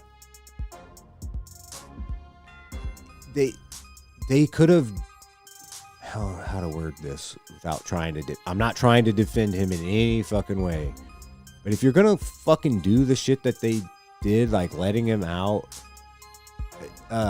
do something about that. Like, you don't have to ruin the motherfucking guy, like take all his money, but also, and like, the information needs to be out there. Yes, we let this guy out of prison, but it was only because of a technicality. So technically, he is guilty of the crime he was accused of. So just so you guys know, type of awareness, I'm fine with that. Yeah. Motherfucker's 80. He's gonna fucking die soon. He can't see. He's fucking stupid as fuck because you see him when he's out doing interviews or whatever. Like, he's gone. You know what I mean? Like, all he is a parody of the old impressions that he used to do back in like the 80s. You know what I'm saying? So yeah, like, it's sad. And I understand that he was like the guy that gives you the warm tinglies because he's your fatherly figure back then. He was like America's dad. But when you think about the shit that he did to the victims of his, like, he's probably one of the most... At that time, he was portraying himself as the American dad, he was doing that shit. Right, and that's scary because to me, that's people. And not saying that everybody is doing that. I'm just saying that a lot of people out there have those demons and are they don't stop themselves from doing it, and then they play it, they pretend that they're someone who they aren't. And Yeah. I feel like I always find out who those people are until I don't have anybody around me. And one time I was talking about, man, I don't have any friends, and someone was like, well, maybe it's you. And I was like, or maybe it's I have standards and I'm not gonna take fucking bullshit from people, and you know what I mean, shit like that. Yeah. But and you know, I thought about that. I thought like, well, maybe it's just me. Maybe I am a fucking dick. And I was like, no, it's definitely. Yeah, I know I can be a dick, and I can be an arrogant asshole for shit, and I understand why people got upset over certain things, but there are certain things that I've never crossed certain lines with a lot of people to a point where I feel like all of them have crossed that line on multiple occasions, or I would speak to them. Maybe one did it on one occasion, but it was so egregious that I just was like, yeah, fucking, I can't. Yeah, I'm never going to deal with that. But jumping back to that. What's up? Or sorry. Go ahead. Sorry. Well, I was going to say that Silk and Cecil douchebag was like gaslighting me. Like, I don't understand consent. And it's like, wait a second. You know, there was that one, story where I got that chick too drunk and she wanted to give me a sexual favor after punching me in the head, thinking that I wasn't driving her home. So I was like, okay, well, we never had a sexual encounter before, so I'm just gonna, take you home and not accept the sexual favor. Which anybody in their right mind says, oh, that's the thing you should have done in that situation. A lot of people would have not done that, but that's the thing you should have done, But anyway. Yeah, well, she didn't even remember it, so I probably could have done it, and everybody would have, patted me on the back, like, hell yeah, that's how you do it. Yeah, but then there was another time I was banging this other chick, and she was like, after a while, she was like, stop.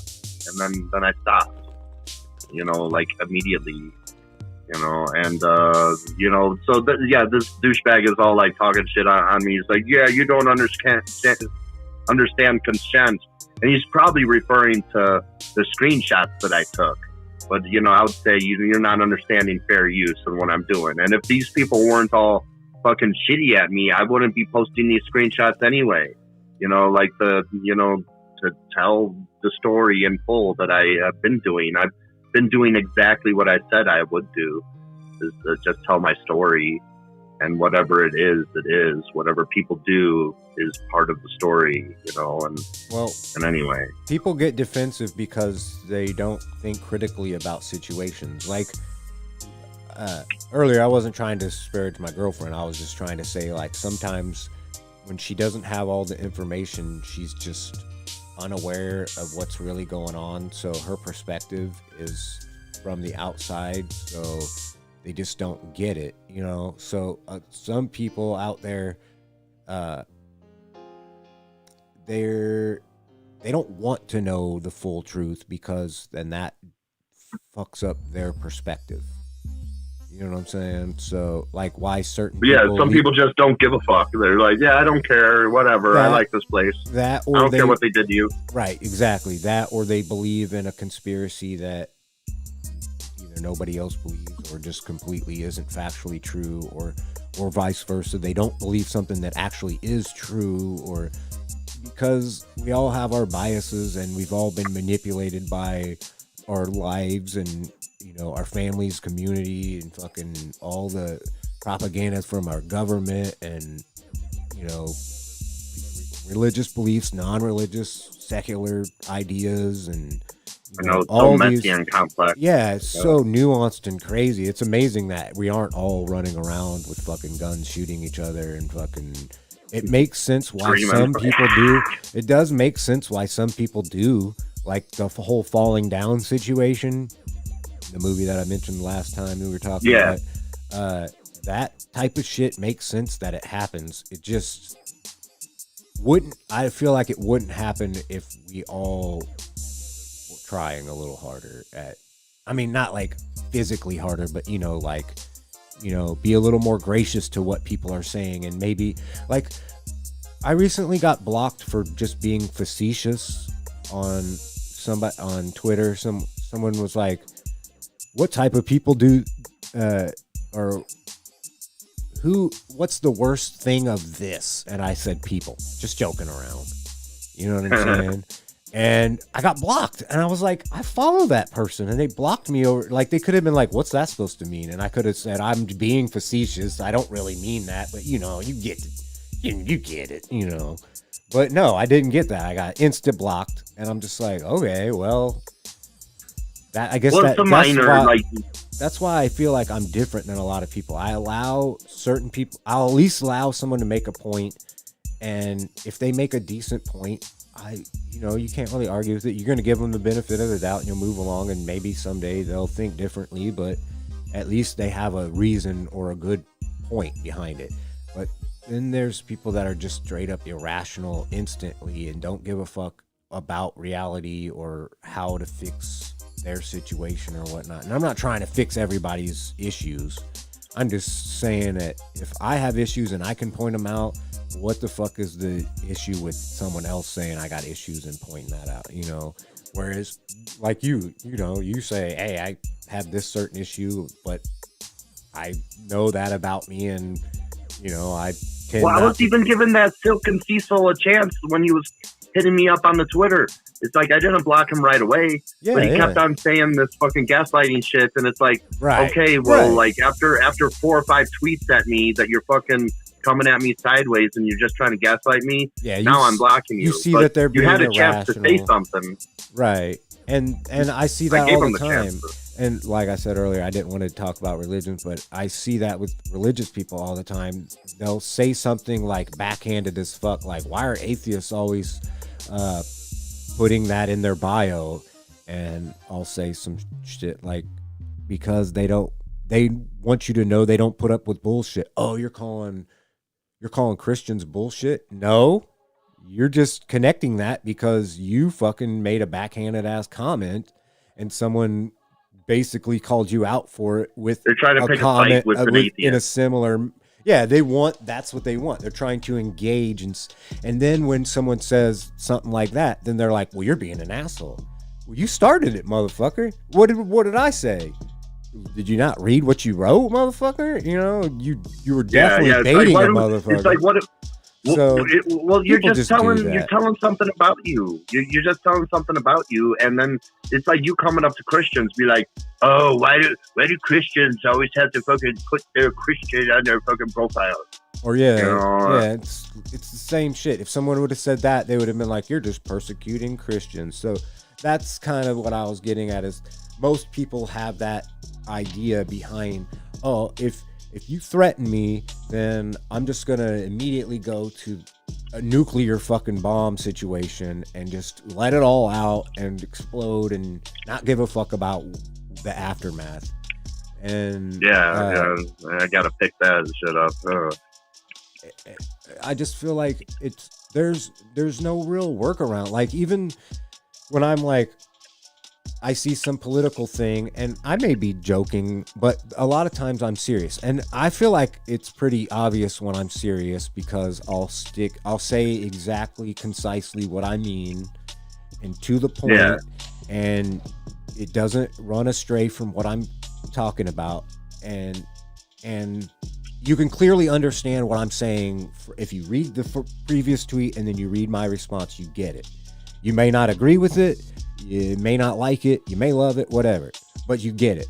But then there's some times where I'll be facetious, like they'll be like, what should we do to fix our government? And I'll be like, gut it. You know what I mean? And I don't really mean gut it, but you know what I mean? And that same similar facetious type of shit. And then I'll get like 5 responses talking about, well, with Democrats in charge, da, da, da, da. And then I have to argue that, well, technically not a whole lot of shit has changed, and we got a little bullshit here and there, and maybe it is a little better than having Trump in charge, but like, by what degree, that type of shit. And then I get in an argument with people who basically agree with me about everything except for how to vote, you know what I mean, or something like that. And it's just like, That's why I don't vote for you guys' side, because it's kind of similar to the same reaction I would get to someone who I would say, I might say, hey, some tweets about Trump, and I'm like, yeah, fuck that dude, and then I get like 40 people like, but you say this and this and this, yeah, but I don't like Joe Biden just as much because of similar fucking same bullshit, you know? Well, how could you do that? Like I thought, because I'm not a fucking, I don't think like in a binary thing. I can have more than one, two things. You mean you're not all tribal? Two things can be bad, and I can still think both of them are bad without going, but what about is... Well, one side is lesser evil than the other side. Yeah, that shit, that I've probably blocked more people arguing over that than anything else. It's... Oh, man, them telling me I'm that... going to try my best not to get lost on Twitter. Yeah, it's just... It fucks me up whenever I have to argue against somebody who... If there were a candidate that would believe... Okay, if there were a believable candidate that was genuine, like, say, a Bernie Sanders type candidate, but someone who had a little bit more of a backbone and some balls and maybe wasn't so old, but with enough experience and enough ideas and relatable in that situation, if there were some candidate out there like that, we would both vote for that guy. You know what I'm saying? But since that guy is not available, and Republican Light is, well, Republican Light is better than full calorie but Republican, so at least we're cutting calories there. Yeah, but you're still drinking piss water. You know what I'm saying? Well, I mean, this Republican Light bullshit that the Democrats are pulling is allowing people like Trump, and then it just shifts the Overton window more to the right, you know, and it's just, and it's a lose-lose situation, and I think the lesser of two evils is actually the greater, you know, of the two evils. You know, it's sold to us as something, but you can pretty much just look at what they're trying to sell us, and let's just assume the opposite is true. You know, they're selling us, stringing us along. Oh, when they're in charge, we'll fight for you. But when we're in charge, hands go up, and we go, what? What can we do? But this one senator, you know, is mean, you know, so we can't. So, you know, oh well. Hopefully, we don't lose on the midterms. Yeah, and the easy fix for that is the president going, look, if you don't fucking vote for this shit, you're fucking out. Your term comes to an end. You're fucking done in politics. You're over. And then make it true. You know what I mean? But no. And they have the power to do that, but it doesn't happen. Oh yeah, they don't, you know, they're a class of people that only punch down. Like they only punch down. They never punch up. Whenever they kind of make it seem like they're fighting one another, it's really just a WWE kind of type exercise. You know, they're really on the same side. They just need to give some political theater to the people to, you know, sustain jerking them off, you know, so they die. So it's kind of been the game plan for quite some time. Yeah, we get a heel and a face, and a heel to the face, and then a face turn, and then about. Well, then they put on some gym shoes, and yeah, I was then trying to play around with those words, but.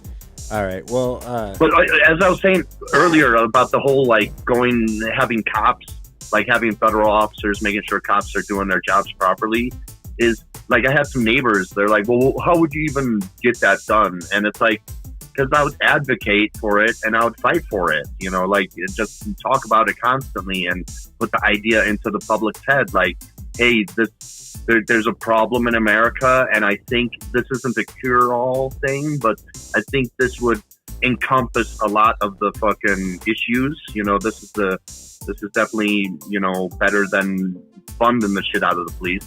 You know, we should be testing them out. So here's the thing. Here's the thing that goes along with that.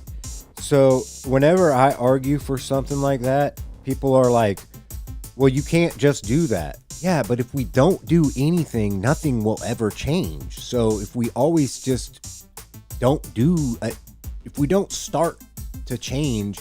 We don't know what works and what doesn't work. Just because we know what doesn't work, but we're not changing that to fucking not continue it not working, if that makes sense. I think I said that. Yeah, right. well, nothing ever happens if you never even try, man. Right. And so as long as we're just standing around pretending, or with our fucking thumbs up our ass, pretending like we can't do anything about it, nothing's gonna fucking change any damn way. So it maybe trying something, oh yeah, maybe we'll fall on our face and it'll fucking really fuck shit up, but we'll know what not to do next time and we'll rebuild from there. But doing the same shit that doesn't work over and over and drilling ourselves in deeper and deeper in debt and into uneducation and broken infrastructure and bad health and blah blah blah, it's fucking pointless. And I don't get why people are like cool with it. You know, it just makes no sense to me. And I argue with tons of people about that shit. What's that? Oh man, I totally forgot my point. I should have used my notepad. Damn it! I fucking put my notepad to the side a while ago. Yeah, I've written a couple. Accessible. I've written a couple. But yeah, you times, just fight. But that's about it. Just to cut some little stuff. Yeah, just like you know, nothing ever happens. Like, okay, what I was gonna say, I just remembered. So, like, if I fight for this policy, you know, having a new agency, so and the point of that is that there will be consequences that the police would receive for their ill actions upon others. And I think that's fair, you know, so that's what I'm trying to set up. That's the idea, the spirit of this thing that I want to do. So here's the thing. But it may not happen in my term if I get elected, but I at least will put the idea out there that people could pick up the baton and run with it in the future, you know? To go back to that meter Nazi story. So after years of dealing with that cunt, I'm not afraid to say the C word, or who thinks anything about me, because the only people... Hey, I use the term overly sensitive cunt often, so, you know. I would say 99.99999% of the time, the people who hear that and get offended by it are cunts, so it doesn't really bother me to say it. Yeah, I think you're right. I think you are 100% right on that, or 99.999. So, eventually, I'm walking out to my car and she's putting a ticket on my car, and I walk up to her and she does one of those, you know, like, oh shit, you know, like I was briskly walking. I walk fast. I walk very fast. But anyways, I walked up on her and she's like, you know, and I reached my hand out and she like did one of those kind of like step back, jump back a little bit, and I was like, no, I'm just reaching out just hand me the ticket. You don't gotta put it on my car. I'm not gonna fucking argue this one. Just give me the ticket. And she was like, thank you for being polite about it this time, blah blah blah. And I was like, yeah, I guess you caught me on a good day, and we both chuckled about it. You know what I'm saying? So yeah, I kind of felt like, oh, no real animosity, you know, and we could just leave it at that. I did see one of those meter maids a few weeks ago when I was heading over to court and back. Well, and she was like giving this really sweet car. I know. It's just that one specific one was kind of like you had a grudge against you, you know. Right. Just like if there was a cop that had a grudge against you, you'd getting pulled over for going like 1 mile over the speed limit or some shit all the time. She was ticketing this really, really, really, really, really nice car. I forget what, but it looked really expensive. And I was like, that's the kind of car that you need to ticket more. You know, and she kind of giggled about it, and I just kind of made that comment as I walked past her. That's all I wanted to say, since you keep on bringing up this meter Nazi. Well, because think about this, because she knows that when there's no other spots and someone's got to run into the bank or run into the post office real quick, and it takes a little bit long, and you know, what the fuck are people supposed to do? Just like block traffic, or you know, circle the block for 20 minutes and keep circling? Yeah, you know what I mean? Keep circling. Like, that's how I used to do it in Chicago, man. I know, you keep circling the blocks. That's just more exhausting to the fucking atmosphere and all that shit. But I just don't get the whole. Yeah, if there's someone pulls up and they're handicapped and all the fucking spots are taken, that sucks. But at the same time, does circling the block 20 fucking times help either? You know what I mean? It's like, I don't know. It's really fucking hard. But I'm used to circling blocks out in Chicago, man. Well, yeah, I understand. Circling blocks for 20, 30 minutes. Like, yeah, I know. I live in Illinois, so I know all about that type of shit. I've been to Chicago quite a few times. But what I was getting at is there's... I imagine when she sees a car that's kind of a hoopty and thinks some of the time is like, man, this could be like a single mom's car and I might really be fucking her, you know. Or this could be some guy who's down on his luck, just got divorced because his wife cheated on him and he had to leave her and the kids the good house, or the house and the good car, and took the spare with him, and now he lives in a shitty rundown apartment and I'm fucking him over, and he's paying her like 80% of his check for alimony and child support and shit, and I'm fucking this dude. You know, I'm sure she thinks of that type of shit, you know. So, but at the same time, you know, you can't really just fucking park wherever either, you know what I mean? I dealt with that being a delivery driver. Well, I mean, they double park a lot in Chicago. I remember double parking for like an hour and I didn't get towed, so it was good. That's kind of lucky. In Chicago. Yeah, but there's fucking millions of people out there, so, you know. Anyways, I think I'm gonna call this quits. We're at the 3.5 hour mark, and I really kind of have to take. Yeah. I don't know if I'm going to protest or not, but if I'm going to, it has to be. You know, it starts in 2.5 hours, so I got to be there before then because public trans out here kind of sucks.